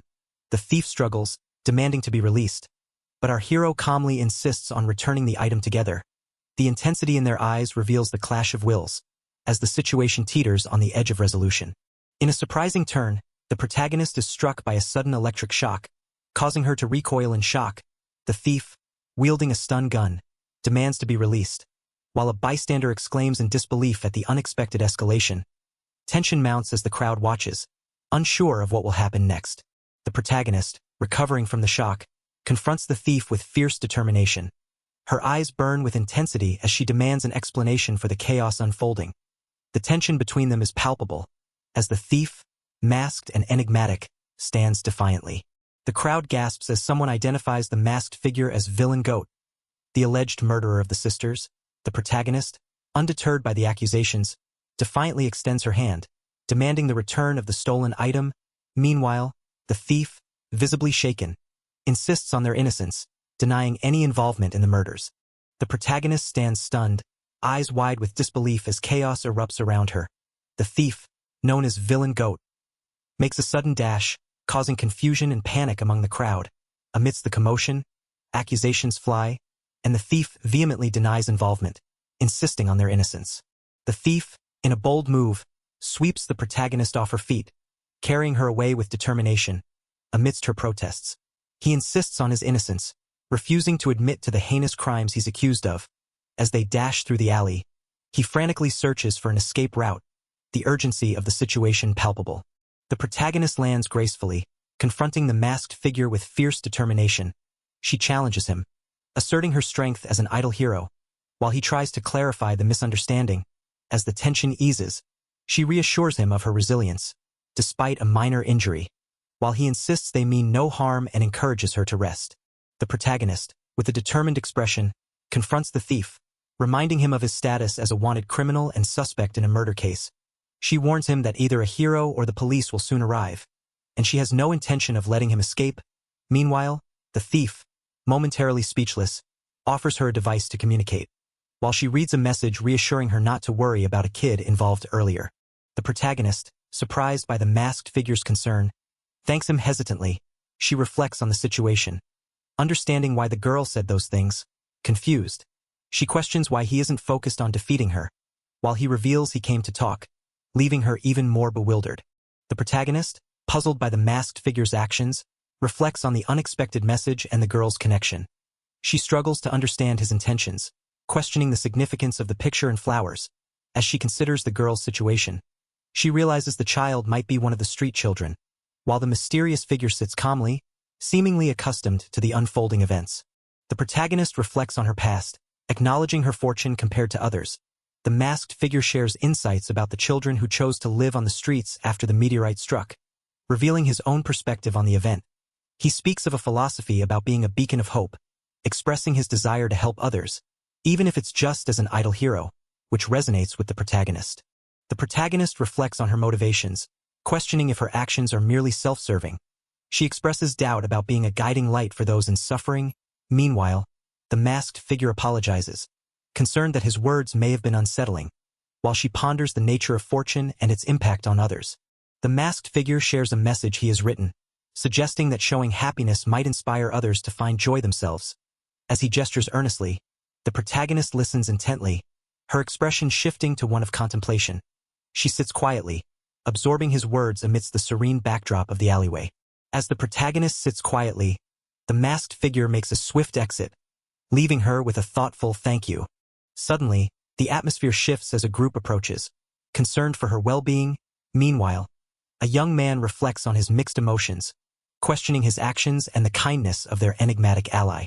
The young man expresses his disdain for those who act as if they're the most unfortunate, struggling to understand their mindset. Meanwhile, the masked figure advises him to transform, hinting at a change in perspective. As they walk away, the masked figure suggests returning to their previous spot, contemplating if someone might have already taken their drinks. The young man stands in shock, his eyes wide with disbelief as he processes the sudden turn of events. A loud pang echoes, emphasizing the swift and unexpected action. Confusion settles in as he mutters, "Huh? He fainted?" While another voice casually remarks, "That was easy peasy." The lively woman enthusiastically announces that they won't be doing anything at the founding anniversary parade, urging everyone to simply enjoy it. The young man, puzzled by the gathering, questions the purpose of their meeting. Meanwhile, another person expresses excitement, finding the unexpected news delightful. The lively woman with glasses speculates about potential disruption from an anti-hero organization, possibly named Grail. During the parade, she suggests that even if they remain inactive, others might stir trouble. Meanwhile, a masked figure sits silently, anticipating some form of upheaval. The lively woman sits confidently, surrounded by a group of individuals, as she greets someone referred to as Villain Goat. With a sly smile, she inquires if they share her disdain for heroes, hinting at her own rebellious intentions. Amidst the towering cityscape, a conversation unfolds on the bustling streets below. Concerned voices speculate about the elusive Villain Goat, doubting any recent capture due to the lack of announcements. The uncertainty extends to the mysterious fate of Mary Goose, leaving some questioning their trust in the heroes. Tension fills the room as a heated discussion unfolds. One character criticizes another for their reckless actions, while the restrained figure sits silently, hands bound, amidst the clatter. A calm voice urges everyone to listen, attempting to defuse the situation. The imposing figure with a goat-like mask looms over, detailing the protagonist's predicament. Duct taped to a chair with a paper bag on their head, surrounding them are 10 children, their presence adding an unexpected twist to the tense scenario. The calm voice continues, emphasizing the innocence of those encircling the restrained individual. The calm voice addresses the restrained protagonist, apologizing for the forceful actions of Jenna. The speaker reveals their identity as part of the street children known locally, hinting at a deeper connection.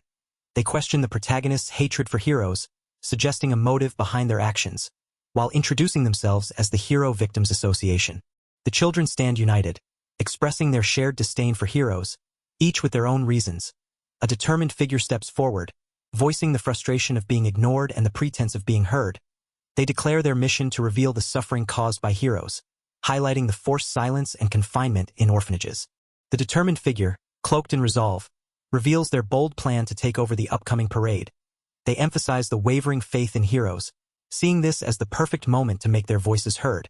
With a hopeful smile, they express the possibility of opening the world's eyes to the harm caused by heroes, aiming for a pivotal change.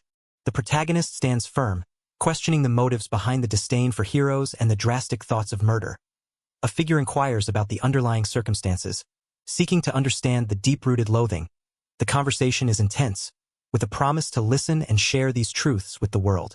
The charismatic leader, draped in a flowing cape, passionately rallies their followers, urging them to unite in bringing down the heroes.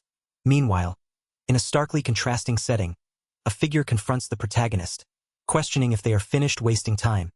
The protagonist, seated and contemplative, is momentarily taken aback by the abrupt challenge. The protagonist stands defiantly, asserting their innocence in the face of accusations and denouncing murder as the act of minor villains. With unwavering confidence, they declare their intent to undermine the heroes publicly, emphasizing their independence and disdain for cooperation. The intensity of their words leaves the surrounding figures in stunned silence. A tense exchange unfolds as the protagonist, now standing firm, confronts the group. One figure, with an air of authority, dismisses any camaraderie, expressing disdain for the others. Meanwhile, another character cryptically suggests that a touch of pain might be necessary for sincerity, leaving an unsettling silence in the room. A character expresses relief upon hearing the protagonist deny being a murderer, while another dismisses the idea of collaboration. Meanwhile, a figure in a mask reflects on their current resources, noting the simplicity of duct tape and an abandoned building, yet feeling confident there's still enough energy to continue their plans. The protagonist stands defiantly, challenging the masked figure's bluff about their identity. The masked figure, unfazed, warns that even if the protagonist escapes, their true identity will be exposed. A tense exchange unfolds as the protagonist is reminded that their appearance alone isn't enough to hide, with a chilling mention of their scent being memorized. The masked figure looms over the group, while one character pleads for mercy, fearing the worst. Another character, determined yet conflicted, declares that until cooperation is achieved, no one will be allowed to leave. The tension is palpable as they emphasize the importance of keeping the plan secure. The protagonist steps forward with a confident smile, extending a hand and introducing themselves as Yak. They promise to do their utmost to encourage openness, while the masked figure reacts with surprise, unsure of this unexpected turn. The atmosphere shifts slightly, hinting at a potential change in dynamics. In the doctor's office, the protagonist receives reassuring news about their healing being complete. A character expresses relief that nothing serious happened, while another asks if they were affected by villain goat. The protagonist confirms their well-being and mentions their plan to hand out balloons at the parade, prompting a friendly inquiry about participation. In a bustling hallway, a concerned figure named Metarun-san is urged to take care of themselves, as their absence would sadden many. Meanwhile, a character reflects on leaving Yadaka-kun behind once more, expressing regret. Nearby, Dominion-kun is reassured despite the grim outlook, while news of villain goat's elusive escape spreads among the group. The protagonist admits that everything after the hypnosis was too blurry to discern, leaving them uncertain about villain goat's intentions. A character named Domi speculates that villain goat's goal might be to defeat every hero, but acknowledges the lack of clarity regarding his true motives. Meanwhile, the focus shifts to the upcoming parade, with a character expressing a desire to return to investigating the Mary Goose-kun incident, emphasizing the need to apprehend villain goat despite uncertainties about his involvement. A character enthusiastically announces that the protagonist is ranked 5th in heroes people want to see on a solo float, causing surprise and disbelief. Despite the encouragement, the protagonist doubts the sincerity of the votes, suggesting fans might be joking. Another character, dressed elegantly, dismisses the idea of participating, suggesting it's more fitting for others like Daddy and Princess. As the atmosphere buzzes with activity, a character remarks on the liveliness of the day. Mayor Karasuma approaches with a confident stride, drawing attention from the gathered heroes. His presence commands respect, hinting at the importance of the upcoming events. The heroes gather, exchanging words of encouragement and congratulating each other on their hard work. Mayor Karasuma, with a hint of regret, apologizes for any concerns caused by the parade. Reflecting on past criticisms, he recalls similar doubts when he first established Critical, gazing thoughtfully at the parade poster.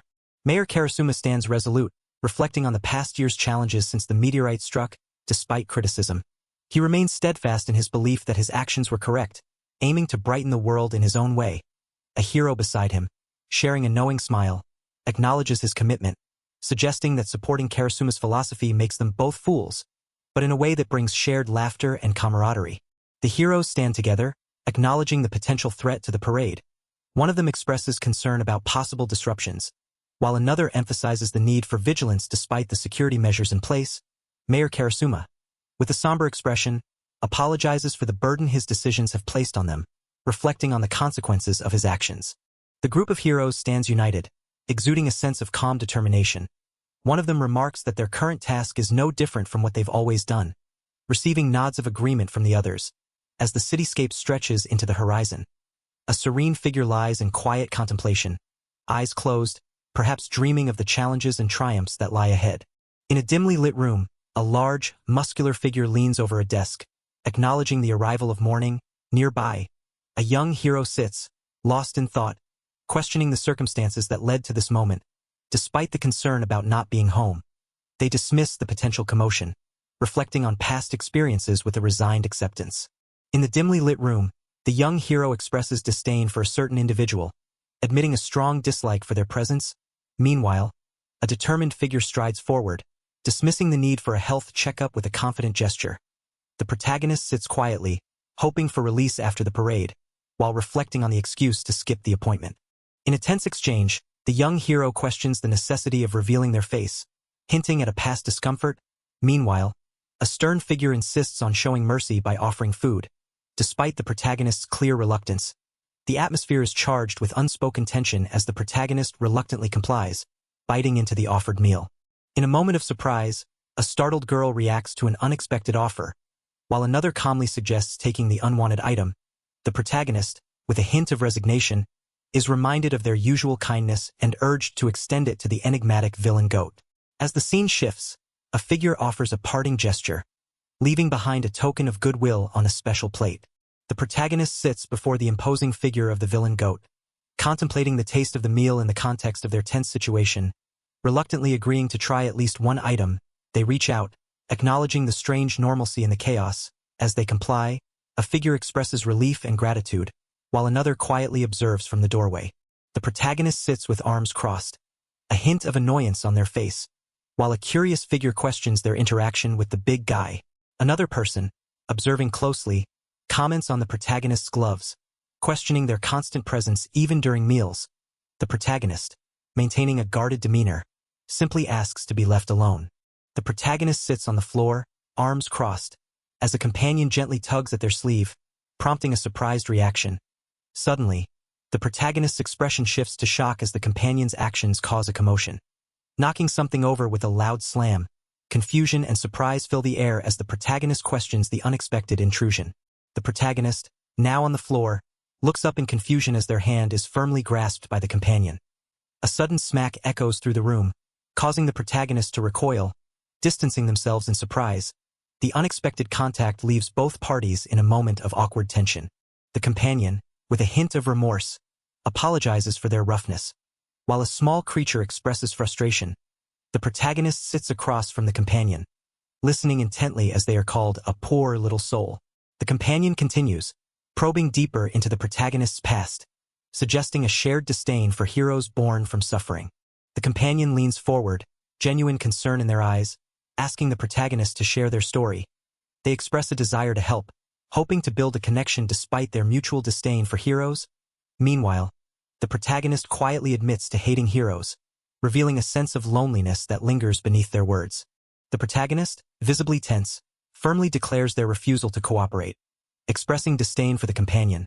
Despite the companion's probing questions, they remain resolute in their decision to keep their past a secret. Meanwhile, the companion, realizing their misstep, decides to shift tactics, pondering aloud about the importance of sharing one's own story first. The companion gently hushes the protagonist, revealing their superpower with a soft smile. They explain that their ability allows them to heal wounds, but it's not without limits. The protagonist listens intently, surprised, as the companion admits there are things even this power cannot mend. The protagonist reveals a haunting memory, confessing they were betrayed by a hero. They recount a night of vulnerability, sneaking out of the orphanage only to be ambushed, left in pain with the emblem of critical as the sole clue. This traumatic encounter fuels their deep-seated disdain for heroes. The protagonist, still grappling with the revelation, questions the existence of more corrupt heroes. The companion, having shared enough of their own tale, encourages the protagonist to open up, expressing confidence that understanding will blossom between them. The atmosphere is tense yet hopeful, as both sit on the floor, ready to bridge the gap between their stories. In a moment of defiance, the protagonist insists they are not pitiable, responding to the companion's probing question with determination. Meanwhile, the city buzzes with anticipation as a large screen announces the upcoming critical inaugural parade. Just 2 days away, the atmosphere is charged with excitement, contrasting the tension between the two. The protagonist stands in a dimly lit room, holding a glass and a sandwich, contemplating a question about their resentment towards heroes. They admit to not wanting to share their reasons, despite having shared them with the world before. Reflecting on past hardships, they acknowledge that Yak has suffered the most among them. The protagonist reflects on Yak's quiet suffering, often finding him crying alone, yet always concerned for others, despite their desire to ease Yak's burdens. A firm voice interrupts, demanding cooperation. a figure with rabbit ears stands silently, observing the unfolding tension. In a bustling courtyard filled with balloons, a concerned Mimo confides in a friend about a missing classmate. Despite the worry, a lively exchange unfolds as another girl, holding a bouquet of balloons, playfully encourages focus on their task. The atmosphere is a mix of concern and lightheartedness, as everyone tries to balance their worries with the day's festivities. As the grand building looms overhead, a figure with rabbit ears stands poised, clutching a bouquet of balloons. Anticipation fills the air as the countdown begins for Critical's inaugural parade, promising excitement and spectacle. In a room filled with anticipation, a confident figure outlines the parade's route, starting at St. Maritza Cathedral and ending at Ryland Park. They emphasize the importance of the main float, where the mayor will be present, marking it as a crucial target. The atmosphere is charged with a sense of purpose as the plan unfolds, promising a significant moment in the day's events. In a room filled with determination, a figure confidently declares their intent to board the float and expose the hero's injustices. The plan is adjusted due to the absence of Villain Goat's support, with the leader deciding to take the spotlight alone. A sense of resolve fills the air as they prepare to reveal the truth to the world. In a room filled with determination, the group discusses their roles in the unfolding plan. One member reassures the others of their confidence, while another warns of potential interference from heroes. With a hint of defiance, they agree that a small act of retaliation is justified, reminding everyone of their status as the original victims. In a quiet room, a figure sits against the wall, startled by the sudden call of Villain Goat. A visitor opens the door, inquiring if they now feel like joining the plan. The seated figure, with a somber expression, denies any intention of participating, expressing a wish to have known the visitor better. In a dimly lit room, the protagonist sits surrounded by scattered papers, contemplating the end of their confinement. A visitor, standing by the door, inquires if they will finally open up about themselves. But the protagonist remains guarded, recalling persistent attempts to draw out their story. The conversation shifts as they confront a looming presence, questioning if they're being urged to abandon their path and embrace normalcy, while acknowledging the burdens of their notorious reputation. The protagonist, resolute and defiant, declares a preference for death over being seen as pitiful, emphasizing a desire to live a life that is both solitary and noble. Meanwhile, another character reflects on a past encounter, realizing the danger was evident from the start, and now senses a more perilous plan unfolding. The looming presence hints at a potential retaliation, adding tension to the unfolding narrative. The protagonist, surrounded by newspapers, dismisses the threat posed by their adversaries, confidently stating that heroes won't fall to such weak opponents. Meanwhile, the excitement builds for the upcoming inaugural parade, featuring the idol heroes. In a lively scene, a cheerful character named Mimosa Rabbitchan is asked for a balloon, to which she happily agrees. The vibrant parade unfolds in the bustling city, as confetti fills the air and the crowd cheers excitedly for the enchanting princess. A reporter captures the lively atmosphere, noting the citizens' enthusiasm and anticipation for the festivities. Amidst the celebration, a cheerful voice asks, "Isn't today fun?" capturing the joyous spirit of the event. As the parade excitement builds, a reporter announces the imminent arrival of the mayor's float, heightening the anticipation. Mimosa Rabbitchan, holding a cluster of balloons, listens intently, while nearby, two spectators express their mixed feelings about the parade's appeal. Despite the lively atmosphere, Mimosa seems momentarily lost in thought, her expression contemplative amidst the celebration. Amidst the bustling city, police officers stand vigilant, ensuring safety as sensors scan for potential threats. A character, observing the measures, notes the thoroughness of the security. While electric fields disrupt drones to maintain order, the atmosphere is tense yet secure as the parade continues. Amidst the towering buildings, Domi observes the dissipating smoke, while a companion teases about wanting another smoke. As they discuss the potential for withdrawal symptoms, the companion insists on maintaining order during the parade. Nearby, a woman urges Domi to smile more, highlighting the importance of a friendly demeanor amidst the festivities. As the parade continues, a lively crowd cheers for Ha-chan and Mei-chan, their camaraderie evident. Amidst the excitement, a young girl reassures Smoke-chan, complimenting their appearance. Meanwhile, a cautious observer notes the limitations of security, expressing concern over the potential threat of superpowered individuals despite the tight measures. As confetti drifts through the air, a determined figure stands resolute amidst the towering buildings, eyes scanning the horizon. Nearby, a young woman with striking glasses maintains a vigilant stance, her expression serious. Below, a bespectacled man offers a reassuring smile, encouraging everyone to do their best and protect all they can.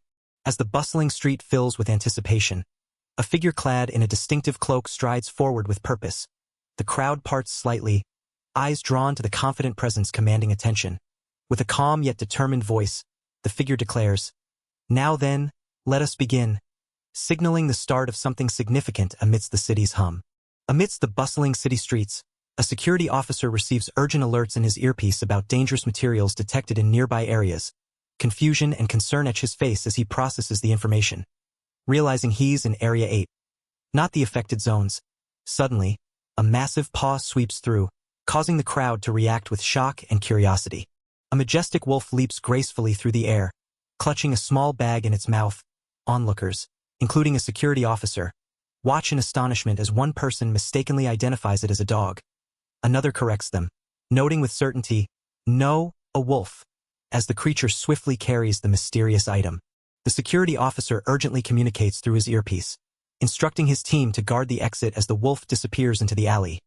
The majestic creature dashes swiftly, its paws barely touching the ground. Nearby, bare human feet stand poised, suggesting a mysterious presence watching the unfolding events. The young man, crouched and alert, clutches a bag in his mouth, his eyes wide with determination. He swiftly tosses the bag, revealing a knife tucked inside amidst other items, poised on the ground. He appears ready to spring into action, his focus unwavering.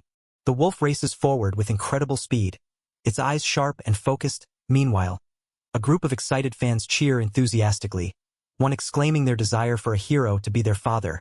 The hero, standing confidently atop a building, proudly declares his role as everyone's dad, his expression filled with determination and warmth. The hero, confident and composed, reassures his companion that everything is under control, entrusting the situation to the riot police. His steadfast gaze and calm demeanor convey a sense of authority. Meanwhile, the majestic wolf continues its swift journey, gripping the bag tightly in its mouth as it navigates the alley with purpose. The wolf, with a determined expression, holds the bag securely in its mouth. Its mission clear. Nearby, officers examine the confiscated items, ensuring they match the sensor's detection. One officer, clipboard in hand, mutters about the animal's identity, caught between calling it a dog or a wolf. The young woman, deep in thought, speculates about the mysterious wolf, pondering if it's a shapeshifter or a well-trained animal with a master nearby. She examines her device, noting the absence of any registry mention, while her companion considers the possibility of an unregistered superpower. Meanwhile, a girl with long hair stands outside, her expression contemplative as she senses an underlying objective behind the unfolding events. The young woman stands amidst towering buildings, her thoughts racing, frustrated by the ridicule hero's face. She reflects on their relentless dedication and the risks they take. As she clutches a balloon, she resolves not to waver, inspired by the steadfastness of others like Villain Goat. A child insists on a specific balloon, causing the young woman to pause and observe the bustling street. She gracefully floats down, holding a bunch of balloons, realizing she left her post unintentionally. As she kneels to hand the balloon to the grateful child, she contemplates returning quickly. The young woman, clutching her balloons, pauses as she notices another girl standing in the alleyway. Her expression unreadable. The girl's intense gaze meets hers, sparking a moment of silent recognition. Nearby, a passerby captures the scene on their phone, adding to the air of mystery. The young woman, clutching her balloons, is startled as she turns to face the girl in the alleyway. Her mind races, questioning the absence of sensor alerts and realizing the alley is beyond their range. The girl, with an unreadable expression, insists on her innocence, leaving the woman puzzled and wary. The young woman, clutching her balloons, hesitates as the girl warns her about the sensors. Her mind races with the implications. Knowing the police could be alerted, with a tense expression, she questions the girl's intentions, unsure of what to make of the situation. The girl in the alleyway reaches out, placing something into the young woman's hand, her expression firm and commanding. "Don't move, and don't tell anyone," she instructs, her voice low and urgent. The young woman, confused and anxious, questions the girl's intentions, her mind racing with regret for not thinking things through before acting. The young woman, clutching her balloons, stands uncertainly as the girl warns her not to ruin the parade. The girl, with a defiant expression, challenges her, questioning if her head is full of flowers for caring about the parade's fate. Tension rises as the girl accuses her of hypocrisy. suggesting it's easy to condemn stealing from a position of privilege. The young woman firmly grabs the girl's arm, her expression tense and determined. Suddenly, a loud noise startles them both, and panic spreads across the girl's face. The unexpected sound sends shockwaves through the tense atmosphere, leaving the young woman wide-eyed and on edge. The young woman, now sprawled on the ground, struggles to regain her composure as her mind races with urgency. Her thoughts are a whirlwind of determination and fear, urging her not to let the girl escape and endanger the civilians. Despite the pain, she knows she must act swiftly to prevent any potential disaster. The young woman's eyes widen as she looks up, her expression filled with a mix of surprise and determination. Balloons drift skyward between towering buildings, a stark reminder of the chaos unfolding around them. In the distance, a crowd gathers at the end of a narrow alley, their presence adding to the urgency of the moment. The young woman, her expression a mix of frustration and defiance, confronts the unseen figure with sharp words. Her eyes are wide with intensity as she challenges the person, her voice cutting through the tension. Meanwhile, her foot steps forward, emphasizing her determination to stand her ground. The young woman fiercely grips the arm of her opponent, her expression fierce as she declares her resolve not to let anyone interfere with Meanwhile, a smaller figure clings tightly to her waist, their determination evident despite the looming threat. Below, her foot hovers above the ground, hesitating as the word jump lingers in the air, hinting at a crucial decision. A diverse crowd stands at the end of the narrow alley, their expressions a mix of curiosity and concern. Each person holds a phone, capturing the unfolding drama as papers flutter through the air. The atmosphere is tense, with everyone anticipating the young woman's next move. As the young woman stands poised on the edge, her eyes widen in surprise, a soft "hn" escaping her lips. The cityscape looms around her, towering buildings reflecting the tension of the moment. Her dress flutters gently in the breeze, echoing the uncertainty that hangs in the air. The young woman and her companion soar through the air, the city sprawling beneath them in a dizzying expanse. Her hair streams behind her like a comet's tail, capturing the momentum of their daring leap. The smaller figure clings tightly, eyes shut in determination as they plunge into the unknown. The young woman lands with a thud, her expression a mix of relief and realization. Her eyes widen as she processes the height they just descended.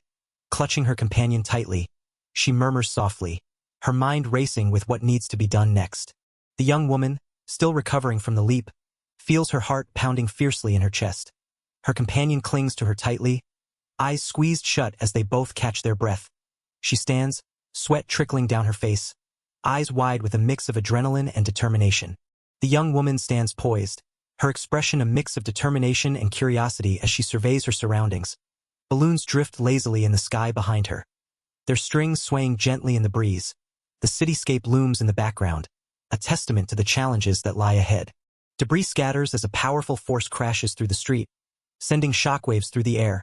Amidst the chaos, our protagonist curses under her breath, frustrated by the lack of information about Zuquiat's involvement. Her mind races as she steps forward, grateful for the newspaper that provided some warning. In the shadow of a towering skull, a mysterious figure stands defiantly, their voice laced with anger and resolve. They vow dire consequences for any who dare to harm their allies. While a voice nearby comments on the fierce power of love, the tension is palpable as the figure dismisses the remark, focused solely on the impending threat. Amidst a festive scene with balloons floating in the air, a girl with cat ears stands deep in thought, yearning for the day they can ride a float. Meanwhile, a sudden growl catches her attention, and she turns to see a massive wolf charging forward. A voice urgently warns, "Run away, Kitty Rose!" As the situation quickly escalates. Kitty Rose stands confidently, unleashing her rose perfume power, enveloping the air with a fragrant aroma. The massive wolf halts, confused and overwhelmed by the scent. With a triumphant smile, our hero receives praise for handling the threat, the situation now under control. As the cityscape looms in the background, a figure lies motionless on the ground, surrounded by concerned onlookers. Balloons drift gently above as Kitty Rose, catching her breath, gazes wide-eyed, processing the aftermath of the encounter. Her expression reflects both relief and astonishment at the scene unfolding before her. Kitty Rose finds herself atop a towering building, her eyes wide with disbelief. She questions how she managed to leap to such a height, her mind racing with astonishment. Panic sets in as she realizes the gravity of her situation, her thoughts a frantic chorus of "no" echoing in her mind. Kitty Rose, still reeling from her unexpected leap, demands to be brought back down. Her voice is filled with urgency, as she struggles to comprehend how she ended up in this predicament. Meanwhile, a mysterious figure stands nearby, their intentions unclear, as Kitty's mind races with questions and determination. Kitty Rose, with determination in her eyes, clutches a mysterious device and declares, "Fine then." With a burst of resolve, she dashes forward, leaving the enigmatic figure behind. Her expression is a mix of focus and urgency as she races towards her next move. Kitty Rose, driven by urgency, sprints forward with the mysterious device in hand, her mind racing with the thought, "If I'm quick enough, I can still." As she charges ahead, a determined figure attempts to block her path, shouting commands to halt. Kitty's focus is unwavering as she pushes past, her determination evident in every stride. Kitty Rose, with a fierce determination, delivers a swift punch to her opponent's stomach, causing them to cry out in pain. As the figure collapses to the ground, Kitty seizes the moment, her resolve unshaken. She reaches for the alarm, her hands stretching towards it with urgency and purpose. Kitty Rose is tackled by a determined figure, sending both tumbling down the hallway. Despite the sudden impact, she clutches the mysterious device tightly, her expression fierce and unwavering. As they struggle, her opponent pleads for a moment to talk, but Kitty's resolve remains unshaken, her mind set on her urgent mission. A fierce confrontation unfolds as a woman, her face contorted with emotion, challenges her opponent to endure more pain. Her voice echoes with bitter laughter, recalling the immense suffering she has endured.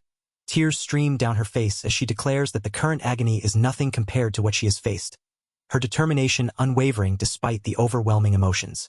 Kitty Rose is launched into the air, her body twisting as she tumbles, while her opponent lies on the ground, recovering from the impact. Her eyes widen in shock as she tries to regain control. Despite the chaos, she remains focused, her determination undeterred by the sudden turn of events. Kitty Rose finds herself suspended in midair, her expression a mix of surprise and determination. Her breath comes in quick gasps as she processes the sudden shift in her battle. Despite the unexpected turn, her resolve remains unyielding, eyes wide with focus as she prepares to land. Kitty Rose plummets through the towering cityscape, her body twisting as she descends rapidly. Her eyes are squeezed shut, concentration etched on her face as she braces for impact. The world blurs around her, the wind howling in her ears, yet her determination remains steadfast. Kitty Rose clings tightly to the side of the building, her body pressed against the narrow ledge as she catches her breath. The creaking of metal echoes around her, a reminder of the precariousness of her situation. Sweat drips down her face, but her expression remains resolute, determined to overcome the challenge before her. Kitty Rose's eyes are wide with confusion and frustration as she questions her unexpected rescue. Her thoughts race, acknowledging the obvious reason for her savior's actions. Yet she grapples with the reality of her own choices.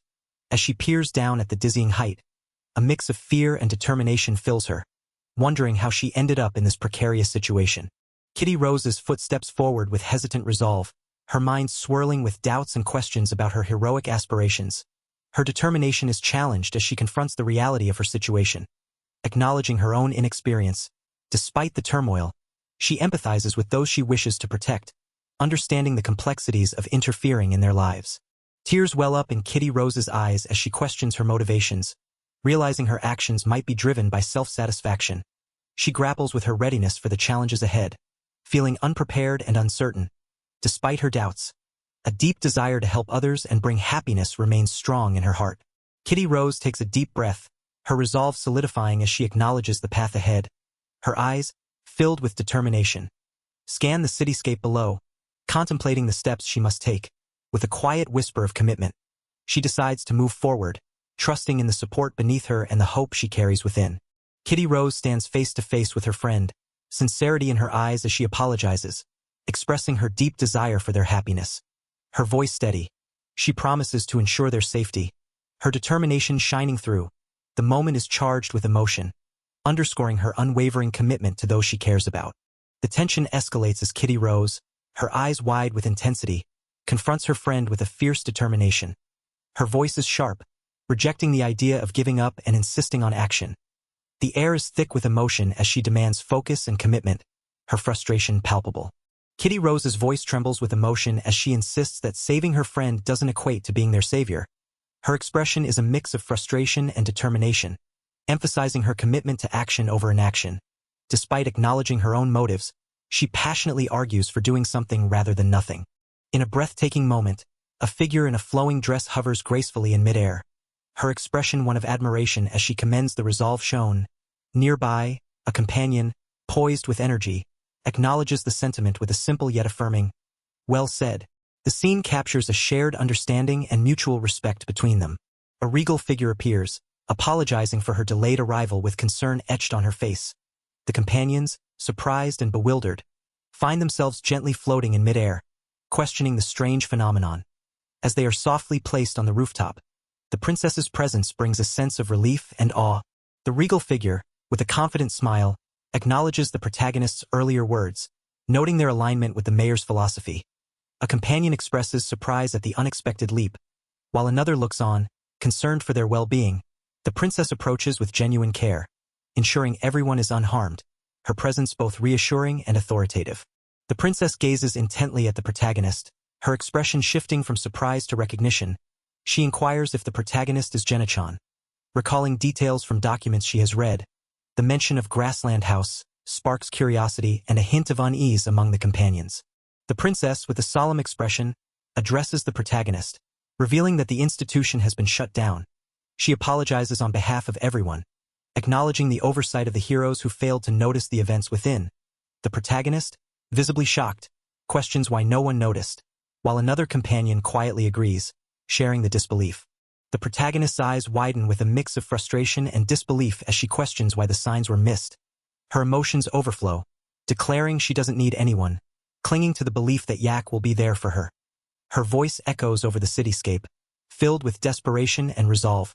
Veronica Bear, visibly flustered, reassures everyone that she's fine as she towers over the scene.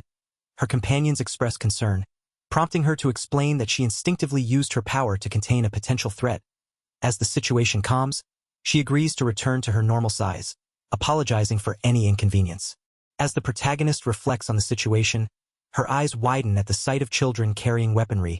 Questioning the consequences of their actions, her companion, standing beside her, ponders the countless victims they couldn't help, acknowledging the harsh reality that some people were simply beyond their reach. The weight of their responsibilities as heroes becomes evident, as they consider those affected by their failures. The protagonist politely declines a cigarette, expressing a sense of acceptance about their situation. Her companion reassures her that they are doing their best, despite personal reservations about the parade. Meanwhile, a figure rushes past, prompting a concerned inquiry about the sudden movement. A towering figure with a ram's skull mask looms over the scene, its massive hand reaching forward with ominous intent. Nearby, a group of onlookers stands frozen in shock, their expressions a mix of fear and disbelief. Below, a mysterious character with a box-like head exclaims, "There you are," as they seem to have found their target amidst the chaos. The mysterious figure with a box-like head confronts a startled bystander, demanding information about the others. As tension rises, a police officer steps in, ordering the figure to raise their hands. Amidst the chaos, the figure urgently inquires about the safety of the Zoaket girls, expressing relief upon hearing they are safe. The protagonist stands on a rooftop, reflecting on their actions with a sense of self-pity, noting the necessity of distractions for their plan. Meanwhile, a camerawoman excitedly captures the unfolding scene, announcing the visibility of something significant. Amidst the bustling cityscape, a crowd gathers, eyes fixed on the spectacle above. "It's the main float," someone exclaims, capturing the excitement of the moment. Below, two figures contemplate their next move, wary of the notorious villain goat's presence. The determined figure adjusts their glasses, resolving to venture out alone. As they step forward with purpose, their companion stands by, ready to relay an important message to the mayor. Confetti floats gently around them, hinting at the ongoing festivities. The protagonist gazes up at the towering skyscraper, their silhouettes small against the vast structure. Confetti flutters around them as they stand resolute, contemplating their next move. Meanwhile, a figure peers down from above, gripping their hair against the wind, as the crowd below swells with anticipation. Amidst the swirling confetti, our hero takes a daring leap, their expression a mix of determination and calm. Nearby, the figure with glasses looks on, captivated by the unfolding scene. Two companions exchange a tense glance, aware of the gravity of the situation as the protagonist soars through the air. As the protagonist lands gracefully amidst a puff of smoke, their resolve remains unshaken. Nearby, a figure with glasses watches intently, a mix of curiosity and concern etched on their face.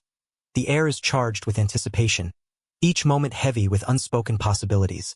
Our hero collapses to the ground, pain etched across their face as they let out a cry of agony. A concerned crowd watches, with a reporter questioning the severity of the situation. Nearby, a figure with glasses observes intently, while another reaches out, offering a steadying hand amidst the chaos. Our hero sits on the ground, sweat dripping down their face as they struggle to catch their breath. Nearby, a figure with glasses reflects on the situation, questioning how they managed to catch him. Two companions stand in the background, one acknowledging the reality of the moment with a knowing expression. In a narrow alley, a cloaked figure moves purposefully, capturing the attention of onlookers. The person with glasses stands in shock, eyes wide as they process the unfolding events. Our hero, with tears streaming down their face, pleads for understanding, declaring themselves a victim of the heroes. In a bustling cafe, the protagonist and his companion observe the price of a hot dog, which is announced at 300 eru. Our hero, unfazed, requests a further discount, his expression calm and composed. His companion looks on, surprised by the bold negotiation. Amidst the chaos of a live broadcast, a young boy's daring leap from a building captures everyone's attention.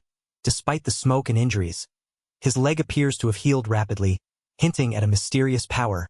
With tears in his eyes, he declares himself a victim of our heroes, leaving onlookers stunned and questioning the true nature of heroism. The young boy stands before the crowd, his voice filled with a mix of defiance and vulnerability. He reveals that a hero took his left arm, and though he possesses a healing power, it's not enough to regenerate it. As he speaks, he questions the integrity of heroes, mentioning how they often let villains escape and cover up the truth, leaving him uncertain and disillusioned. The young boy, tears streaming down his face, passionately declares that the concept of heroes might be a grand deception, urging everyone to recognize this harsh truth. Meanwhile, two onlookers, visibly moved, agree that heroes may not be necessary after all. The atmosphere is charged with doubt and a growing sense of rebellion against the established order. The boy wipes his tears, admitting he doesn't resent heroes but simply doesn't like them. He apologizes for interrupting the parade, acknowledging his actions. Yet his voice carries the weight of his unresolved feelings. The solitary figure on the platform underscores his isolation amidst the crowd. The crowd murmurs with uncertainty, questioning the authenticity of the boy's claims about heroes. One person hides their face, overwhelmed by the revelation, while another admits the heroes have been off lately. Amidst the towering cityscape, a firm voice cuts through the doubt, insisting, "No, that's not it." The boy covers his face, overwhelmed by the pressure of the moment. As thoughts of impatience and dismissal swirl through his mind, he struggles with the fear of being pitted, a sentiment he desperately wishes to avoid.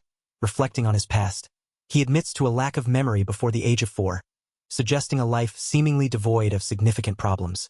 The memory of loss floods back as our protagonist recalls the tragic event that shattered his world, leaving him orphaned.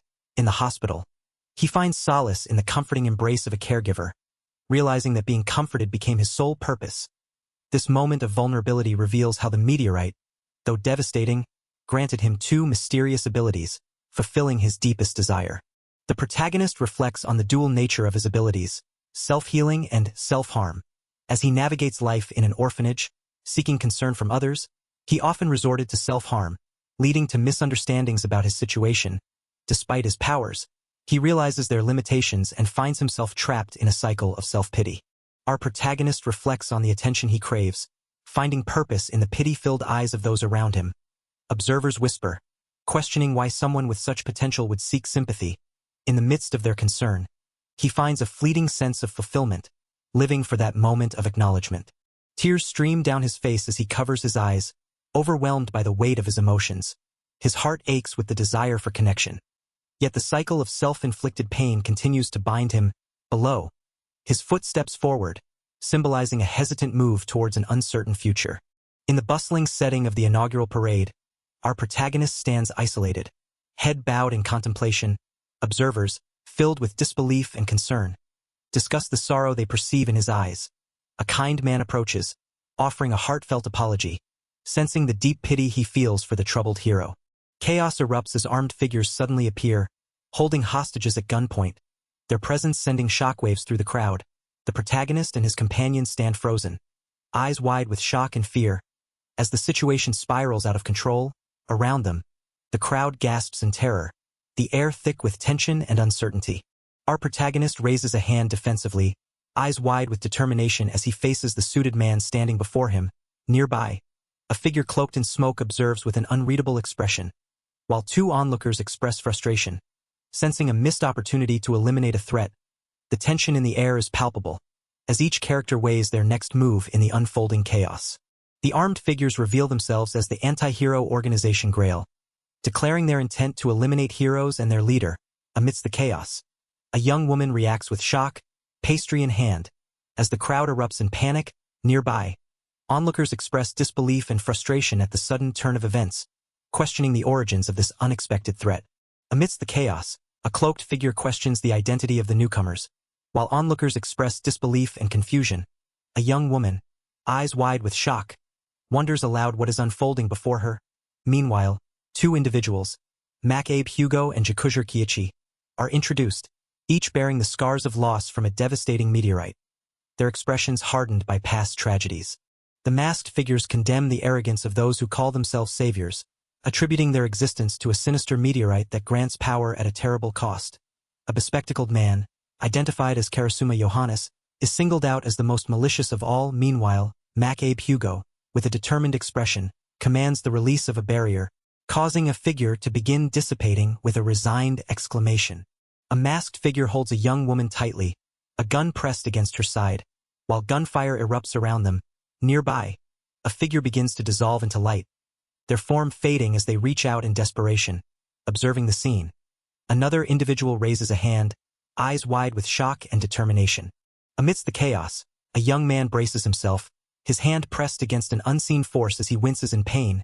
Nearby, masked figures remain unfazed, one of them casually remarking on the situation.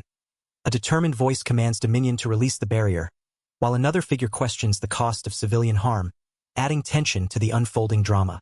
The masked figure, with a calm yet determined expression, questions Dominion about the priority between civilians and themselves.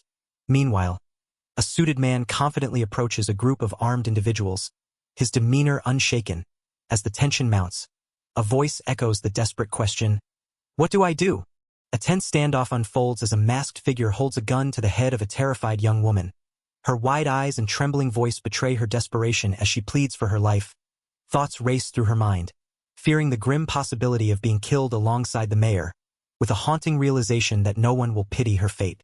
A masked figure demands answers, questioning the creation of heroes. The suited man, unfazed, reflects on the blame placed on the heroes, while the crowd buzzes with uncertainty and disbelief. With a calm resolve, he speaks of light, a force meant to illuminate the world, hinting at a deeper purpose behind his actions. The suited man, with unwavering confidence, speaks of an indomitable light, challenging the masked figure's resolve. One of the masked individuals responds with a curt acknowledgement, gripping their weapon tightly. The tension in the air remains palpable as they process the man's bold declaration. The masked figure stands firm, weapon at the ready, while the suited man, sweat trickling down his face, acknowledges the situation with a resigned yet calm demeanor. His words, "So the jig's up?" hang in the air, hinting at an inevitable confrontation. The tension between the two remains thick, as each prepares for the next move. The masked figure stands resolute, surrounded by swirling smoke, their weapon poised for action. A sense of urgency fills the air as another figure, partially obscured by the haze, moves with determination. The atmosphere crackles with tension, hinting at an imminent clash. A confident figure, known as Megaton Candy, revels in her power, her expression gleeful as she boasts about smashing her foes. Her superhuman strength, limited to her arms, is evident as she flexes with satisfaction. Meanwhile, a nearby observer advises her to choose her words carefully, reminding her of her heroic role amidst the chaos. A masked figure winces in pain, while a confident adversary taunts them with a smirk. Nearby, a woman with glasses taps the masked figure's shoulder, revealing her mind-reading abilities. She cheerfully reports that there are 8 opponents in total, her demeanor unfazed by the tension. In the aftermath of the clash, a man in glasses expresses relief at the safety of his companion, who sighs with a hand on her chest. Nearby, a reporter excitedly announces the hero's successful resistance, capturing the moment on camera. Despite the temporary victory, a determined figure warns that the battle is far from over. A tense beeping sound fills the air as a sinister figure reveals their backup plan, The revelation of an explosive attached to the boy sends shockwaves through the group, highlighting the dire situation. With one arm missing, the boy faces an impossible challenge to remove the device on his own. The boy, visibly anxious, examines the explosive device attached to his arm, his expression a mix of fear and determination. The scene is broadcasted live, capturing the attention of a reporter and a concerned man, both reacting with surprise. Meanwhile, a mysterious figure in a cloak observes from a distance, leaving onlookers puzzled by their presence. A girl questions the boy about his missing left arm, recalling a hero's involvement and his inability to heal it. Another figure, holding the device, taunts him with a mocking gratitude. Meanwhile, a calm observer stands in the doorway, ominously stating that only one person remains, promising a future conversation. A figure stands alone, grappling with an overwhelming sense of regret and vulnerability. They confess their love and remorse, acknowledging the lies and the urges they couldn't control, surrounded by onlookers. The figure contemplates a future devoid of compassion, as others watch with a mix of understanding and resignation. Tears well up in the girl's eyes as she listens, her expression filled with sorrow. The masked figure, determined and hopeful, insists there's still a way, pleading for cooperation. Meanwhile, a shadowy presence looms, promising release but met with a firm refusal, signaling that the struggle is far from over. The protagonist stands with a determined expression, blood dripping from their hand, a testament to their resolve. Nearby, two figures walk away from transparent enclosures, their postures heavy with contemplation. A seated figure, armed and assertive, counters a pessimistic claim, while another man in glasses listens intently, and a third figure, lost in thought, doubts the possibility of compassion in their future. The young boy, filled with defiance, declares that if he perishes due to the hero's failures, he will forever be remembered as the poor little boy. His resolve is unwavering as he faces the barrel of a gun, convinced that his death will echo through eternity, a testament to the incompetence he perceives around him. Amidst the chaos, a masked figure questions the protagonist's resilience, bewildered by their unexpected strength. Bullets fly as the figure expresses their initial indifference, admitting they merely wanted to watch events unfold. However, their curiosity turns to frustration, demanding to know the protagonist's true nature and intentions. The masked figure, now revealed as the infamous villain Goat, stands triumphantly over a defeated adversary. With a commanding presence, they declare themselves the greatest of all villains, urging others to remember their name. The air is thick with tension as they mockingly address the minor villains, asserting their dominance in the chaos. Villain Goat stands imposingly, dismissing the minor villains with a wave of indifference, declaring he has no business with them for now.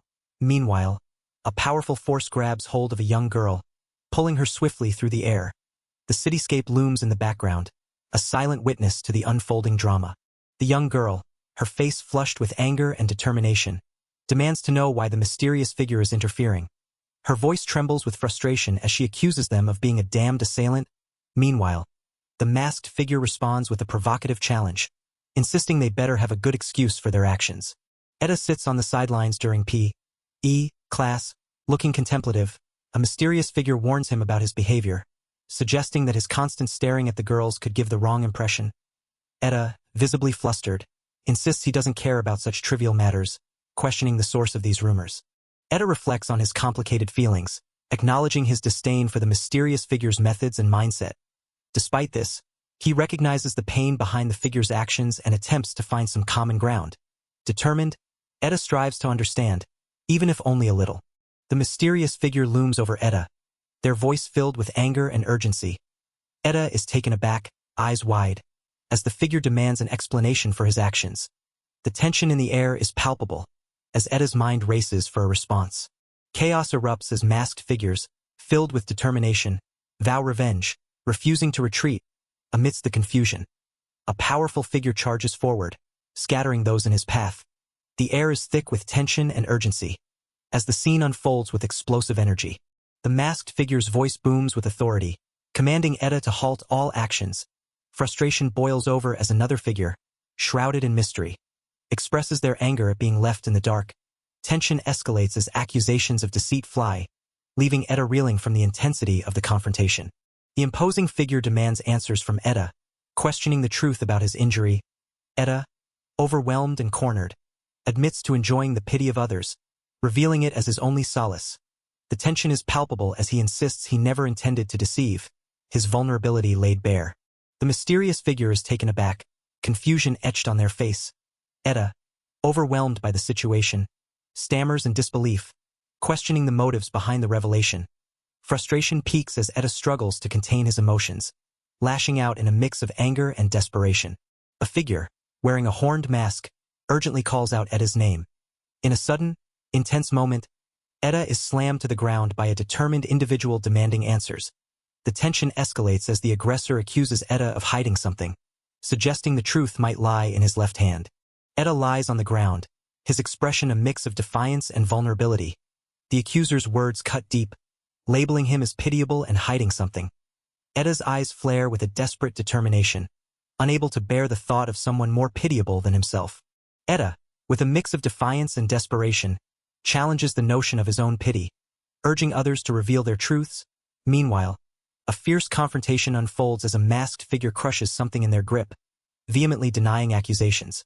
Another character, Osada William, stands accused of neglecting his family, his expression a mix of shame and realization. The protagonist, with a determined yet weary expression, reflects on the criticism he faces for meddling in others' lives. Despite the harsh opinions labeling heroes as arrogant and unnecessary, he remains resolute in his mission to be a father figure to those in need. His inner dialogue reveals a steadfast commitment to his role, undeterred by the negativity surrounding him. The scene shifts to a thoughtful figure, reflecting on a philosophy of hope and perseverance. Even if the world is a gloomy place, never stop acting cheerful, he recalls, pondering its dual interpretations. Meanwhile, our protagonist, resolute in his beliefs, asserts the importance of using their powers to support others, even if their help is rejected, aligning himself with the more active interpretation of the philosophy. In a moment of vulnerability, a young girl with tears in her eyes listens to the words urging persistence, even in the face of rejection. She holds onto a comforting hand, embodying the struggle between wanting to let go and needing support. As she quietly pleads, "Let go." Her inner conflict is mirrored by the determined figure walking away, embodying the philosophy of unwavering hope. In a bustling city square, people gather under the hopeful banner, "Let's color the world." Amidst the crowd, a young girl with bunny ears stands hand in hand with another. While a police officer observes the scene, nearby, a figure reflects on the harsh reality that despite their efforts, not everyone can be saved, acknowledging the existence of those who continue to pose as heroes despite their failures. In a tense confrontation, the young boy struggles as his shirt is pulled up, revealing painful scars. A determined voice demands to see the truth hidden beneath his defiance, while another reflects on the haunting reality of those who slip through the cracks. Tears mix with frustration as the weight of unspoken stories presses down on them both. In the midst of chaos, a figure sits calmly atop a fallen adversary, while a voice protests in frustration, demanding attention. Nearby, an explosion echoes with a deafening roar, scattering debris and forcing a soldier to the ground, who struggles to comprehend the unfolding disaster. The tension rises as the scene teeters on the brink of further conflict. A heroine stands confidently, apologizing for her use of powerful magic as swirling energy surrounds her. Observers recognize her as that hero, noting her abilities seem almost unfair. Nearby, a young man coughs and reflects on his need for something amidst the chaos, while a figure is wrapped up tightly, caught in the aftermath of the magic. In the bustling cityscape, a determined figure stands amidst a group of subdued adversaries, declaring their unwavering commitment to their mission. Nearby, a young woman crouches, observing the scene with a mix of curiosity and resolve. The air is thick with tension as the protagonist challenges their opponents to abandon their pursuit instead. In a tense alleyway, two figures sit against a wall, one noticing a peculiar turquoise bruise. A heated exchange erupts as one insists the bruise's significance, while the other dismisses it. Nearby, a figure with a skull mask reassures, as a determined young woman vows to keep a crucial secret, her expression earnest and resolute. The protagonist lifts their shirt, revealing a mysterious, sprawling mark across their torso. A young observer watches with wide eyes, taken aback by the revelation. With a somber expression, the protagonist explains that the mark is a disease, a consequence of the meteorite's impact. The protagonist speaks candidly, revealing that the mysterious mark is slowly diminishing their lifespan, despite the uncertainty. They express a resigned acceptance, acknowledging the unpredictability of their condition. With a somber gaze, they mention that others share this fate, their words carrying a mix of isolation and solidarity. In a sterile hospital room, the protagonist sits on the bed, their voice tinged with sorrow and confusion. They gaze out the window, quietly questioning the universe. Why me? The weight of their condition and its isolating consequences hangs heavily in the air. In the hallway, the protagonist walks with determination, clutching a glowing crystal. They reflect on their newfound power, a gift amidst the chaos. Resolute, they declare their independence and resolve to live life fully, unburdened by pity. In a narrow alleyway, the protagonist stands with a wide, determined grin, eyes alight with ambition. They boldly declare their intent to become the greatest, their voice echoing with newfound confidence and purpose. The bright light behind them underscores the intensity of their resolve. In a moment of intense ambition, the protagonist declares their desire to be recognized as the greatest villain, having already defeated numerous heroes despite their bold claims. A companion challenges their perspective, pointing out the contradiction in their actions. The scene shifts to a distressed figure, who, overwhelmed by the protagonist's words, exclaims their pity. The protagonist stands with a thoughtful expression, contemplating the implications of their power. A companion, visibly concerned, questions the nature of this ability. Fearing it might be contagious, the protagonist, unsure but cautious, reveals they wear gloves as a precaution, hinting at the uncertainty surrounding their newfound strength. A companion, flushed and hopeful, expresses their wish for the protagonist's power to be something positive. Meanwhile, another companion, puzzled and skeptical, questions how the protagonist can maintain such a mindset. The protagonist stands quietly, absorbing the mix of admiration and confusion surrounding them. The protagonist walks away, firm in their declaration of irreconcilable differences, leaving the other figure kneeling and despondent. The cityscape looms in the background, a stark contrast to the emotional turmoil unfolding. Amidst the bustling streets, a voice reflects on past insensitivities, hinting at a deeper connection and unresolved tensions. Amidst the bustling parade, a figure observes the crowd's excitement, noting the gullibility of the onlookers. Our protagonist, with a sly grin, reflects on the necessity of heroes, viewing them as essential stepping stones for their own rise. Confetti flutters around, adding a festive air to the underlying tension. Amidst the confetti-strewn street, a group gathers, exchanging tense words. The protagonist, undeterred by accusations, dreams of a parade celebrating their villainy. Nearby, another figure, frustrated by their circumstances, resolves to uncover hidden truths and plan their next move. A somber conversation unfolds as one character questions the protagonist about the risks they took. Pondering the consequences had they perished, the protagonist, with a hint of nonchalance, admits they hadn't considered the outcome, justifying their actions by the need to protect hostages. Amidst lighthearted banter, another character acknowledges the protagonist's recklessness but appreciates their kind-hearted nature, while the protagonist reflects on their perceived insignificance in the grand scheme. In a dimly lit room, three figures, Kato, Shirori, and Subaru, contemplate their next move against the anti-hero organization. As they discuss the group's one-way transferability and lingering threats, a resolve forms to strike at the heart of their adversaries. The trio's determination is palpable as they prepare to take decisive action. In a dimly lit room, a man sits pensively on a couch, contemplating the gravity of their mission. He acknowledges the controversial nature of their task, aware that it defies popular opinion. Despite this, he remains resolute, emphasizing the urgency of accomplishing their goal before it's too late. In the gentle glow of a lantern, three figures sit in solemn contemplation. An apology is offered for the burdens they must bear, acknowledging their roles as beacons of hope in a troubled world. With understanding and resolve, they affirm their commitment, ready to face the challenges ahead. As Eda sits nervously in the hospital, the routine checkup takes an unexpected turn. The nurse is startled to discover his blood has turned green, a side effect of the superpower he gained from a mysterious fragment. With the presence of a shadowy figure looming, the stage is set for unforeseen events to unfold. Eda listens intently as the nurse reassures him, explaining that his health hasn't worsened despite the unusual green blood. The nurse mentions other cases of the meteorite disease causing similar changes, emphasizing that their conditions remain stable. Eda, still processing the information, seems relieved yet curious about the implications of his newfound superpower. Eda stands, shirt in hand, contemplating the strange changes in his body. Frustration mingles with resignation as he muses about the meteorite's unwelcome gifts. Despite the uncertainty, he resolves to adapt, knowing he has no choice but to move forward. In the bustling city streets, Eda feels the weight of responsibilities as he contemplates a staff member's concern. Meanwhile, at Parisitan Detention Center, a tense exchange unfolds.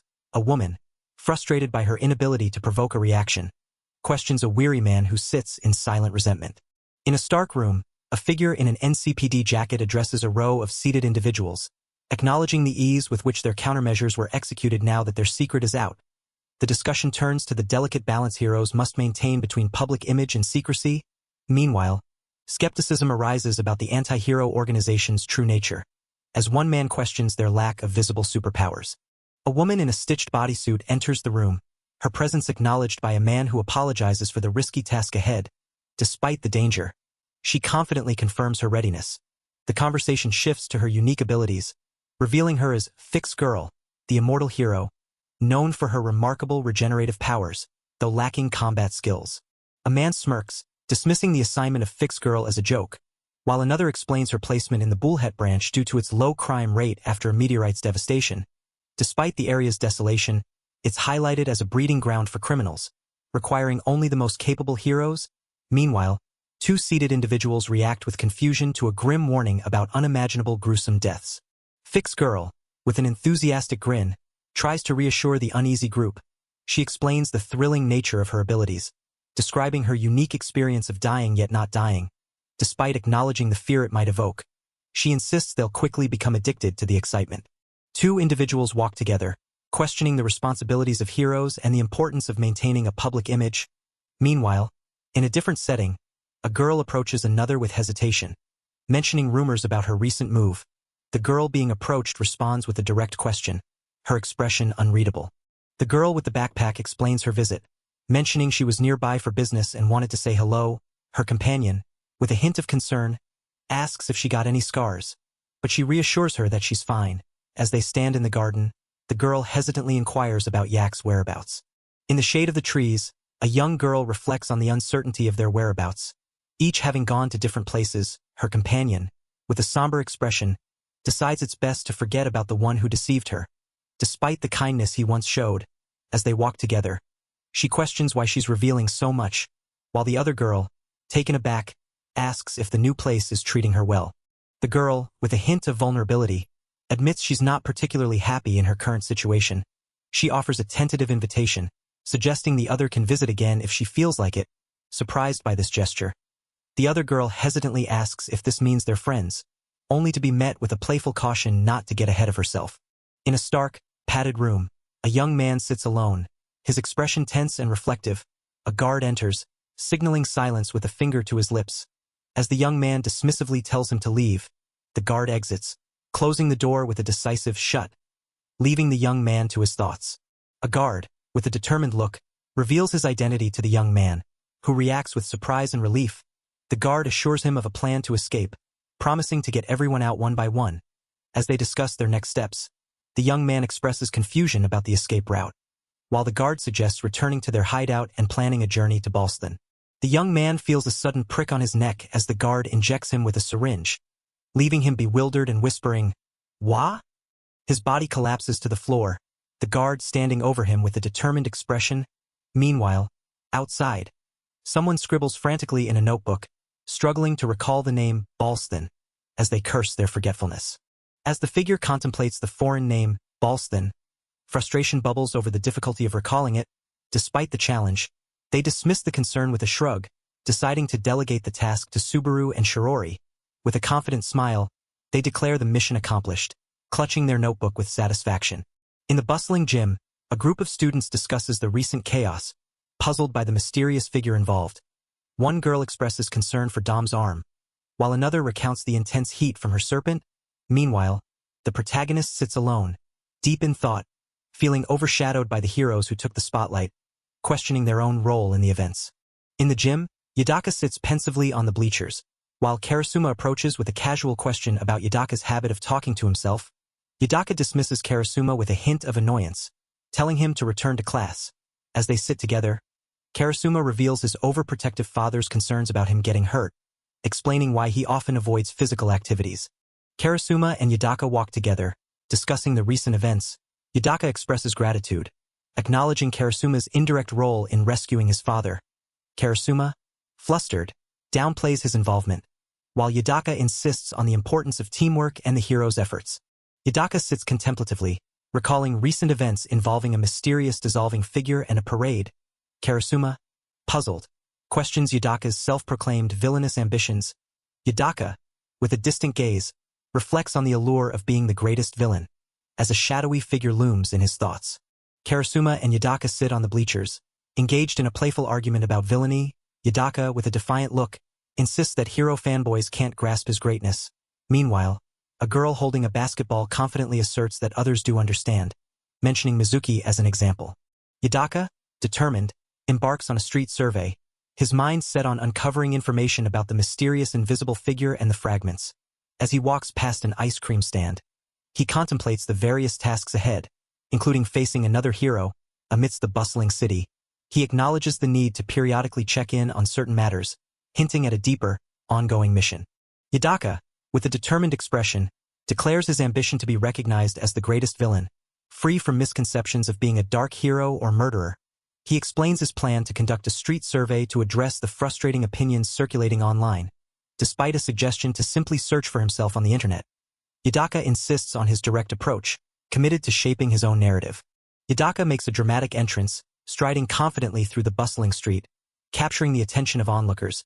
Despite concerns about his reputation as a wanted criminal and murderer, he remains unfazed, planning to gauge the city's reaction to his presence. Two onlookers, surprised and curious, tentatively recognize him as the infamous villain Goat-san, questioning his true identity. Yudaka, towering and imposing, calmly confirms his identity to the curious onlookers. One admirer, bold and enthusiastic, expresses disbelief at the rumors of his villainous deeds, asking for confirmation. Another fan eagerly praises him, overwhelmed with excitement at the interaction, while Yudaka remains composed amidst the admiration. Yudaka stands tall, his imposing figure drawing admiration and questions from the crowd. A voice nearby comments on his striking appearance, marveling at his physique. Meanwhile, Yudaka's companion, acknowledging the attention, attributes the praise to Yudaka's creator, while Yudaka himself dismisses the credit, maintaining his calm demeanor. The admirer, visibly anxious, approaches Yudaka, seeking clarification on the unsettling rumors of his alleged misdeeds. With a mix of disbelief and urgency, he asks for a low no-go, a term he quickly realizes needs explaining. Yudaka, unfazed, calmly apologizes for the abbreviation, maintaining his composed demeanor. The admirer, filled with anticipation, eagerly requests Yudaka to deliver his renowned self-introduction. He passionately recites the phrase, "The lone, the noble, the greatest of all villains, the infamous villain Goat." Hoping to hear it from Yudaka himself, Yudaka, maintaining his enigmatic presence, listens to the plea, while his companion clarifies the term low no-go with a hint of curiosity. In a dimly lit hallway, a small figure sits dejectedly, feeling misunderstood and treated like a mere jester. Nearby, a voice attempts to console them, urging them to cheer up. Meanwhile, Yudaka, with a determined look, contemplates the need to prove his worth, feeling the sting of being dismissed as just another worthless hero. His companion, full of energy, suggests they go and defeat a hero immediately, eager to take action. In the dimly lit hallway, a confident hero approaches, addressing Yudaka as villain Goat-san with familiarity. The hero, introducing themselves as Dominion from Critical, assures Yudaka there's no immediate threat of capture. Yudaka, maintaining a composed demeanor, urges the hero to get straight to the point. Yudaka, wearing his distinct helmet, acknowledges the hero's past assistance, expressing gratitude for being saved twice, once during the parade and another involving the Merry Goose Choir. The hero, maintaining a casual demeanor, dismisses the need for thanks, clarifying that any help was unintentional. With a determined expression, the hero shifts focus, eager to address the main point of their encounter. The hero reassures Yudaka, acknowledging that they know he was rescuing the mother and wasn't at fault for the past incident. Yudaka, visibly relieved, dismisses the need for further discussion on the matter. With urgency, he shifts focus, demanding information about a mysterious figure referred to as the Invisible Bastard. The hero questions Yudaka about his encounter with the Invisible Bastard. Seeking clarity on the mysterious figure, Yudaka, with a mix of urgency and defiance, challenges the hero, insisting that any further information will only be revealed if the hero can defeat him first. The tension rises as Yudaka stands firm, ready for a confrontation. Yudaka, with a confident demeanor, confirms his original intention to challenge the hero. The hero, unfazed, insists the challenge remains, denying any leeway. However, the mysterious figure abruptly declares the deal off, promising a continuation next time. The mysterious figure, shrouded in a cloak, vehemently announces that the deal is off, dashing away with determination. Meanwhile, the hero, unfazed by the sudden turn of events, questions the wisdom of retreating to such a confined space. Tension lingers in the air as the confrontation takes an unexpected twist.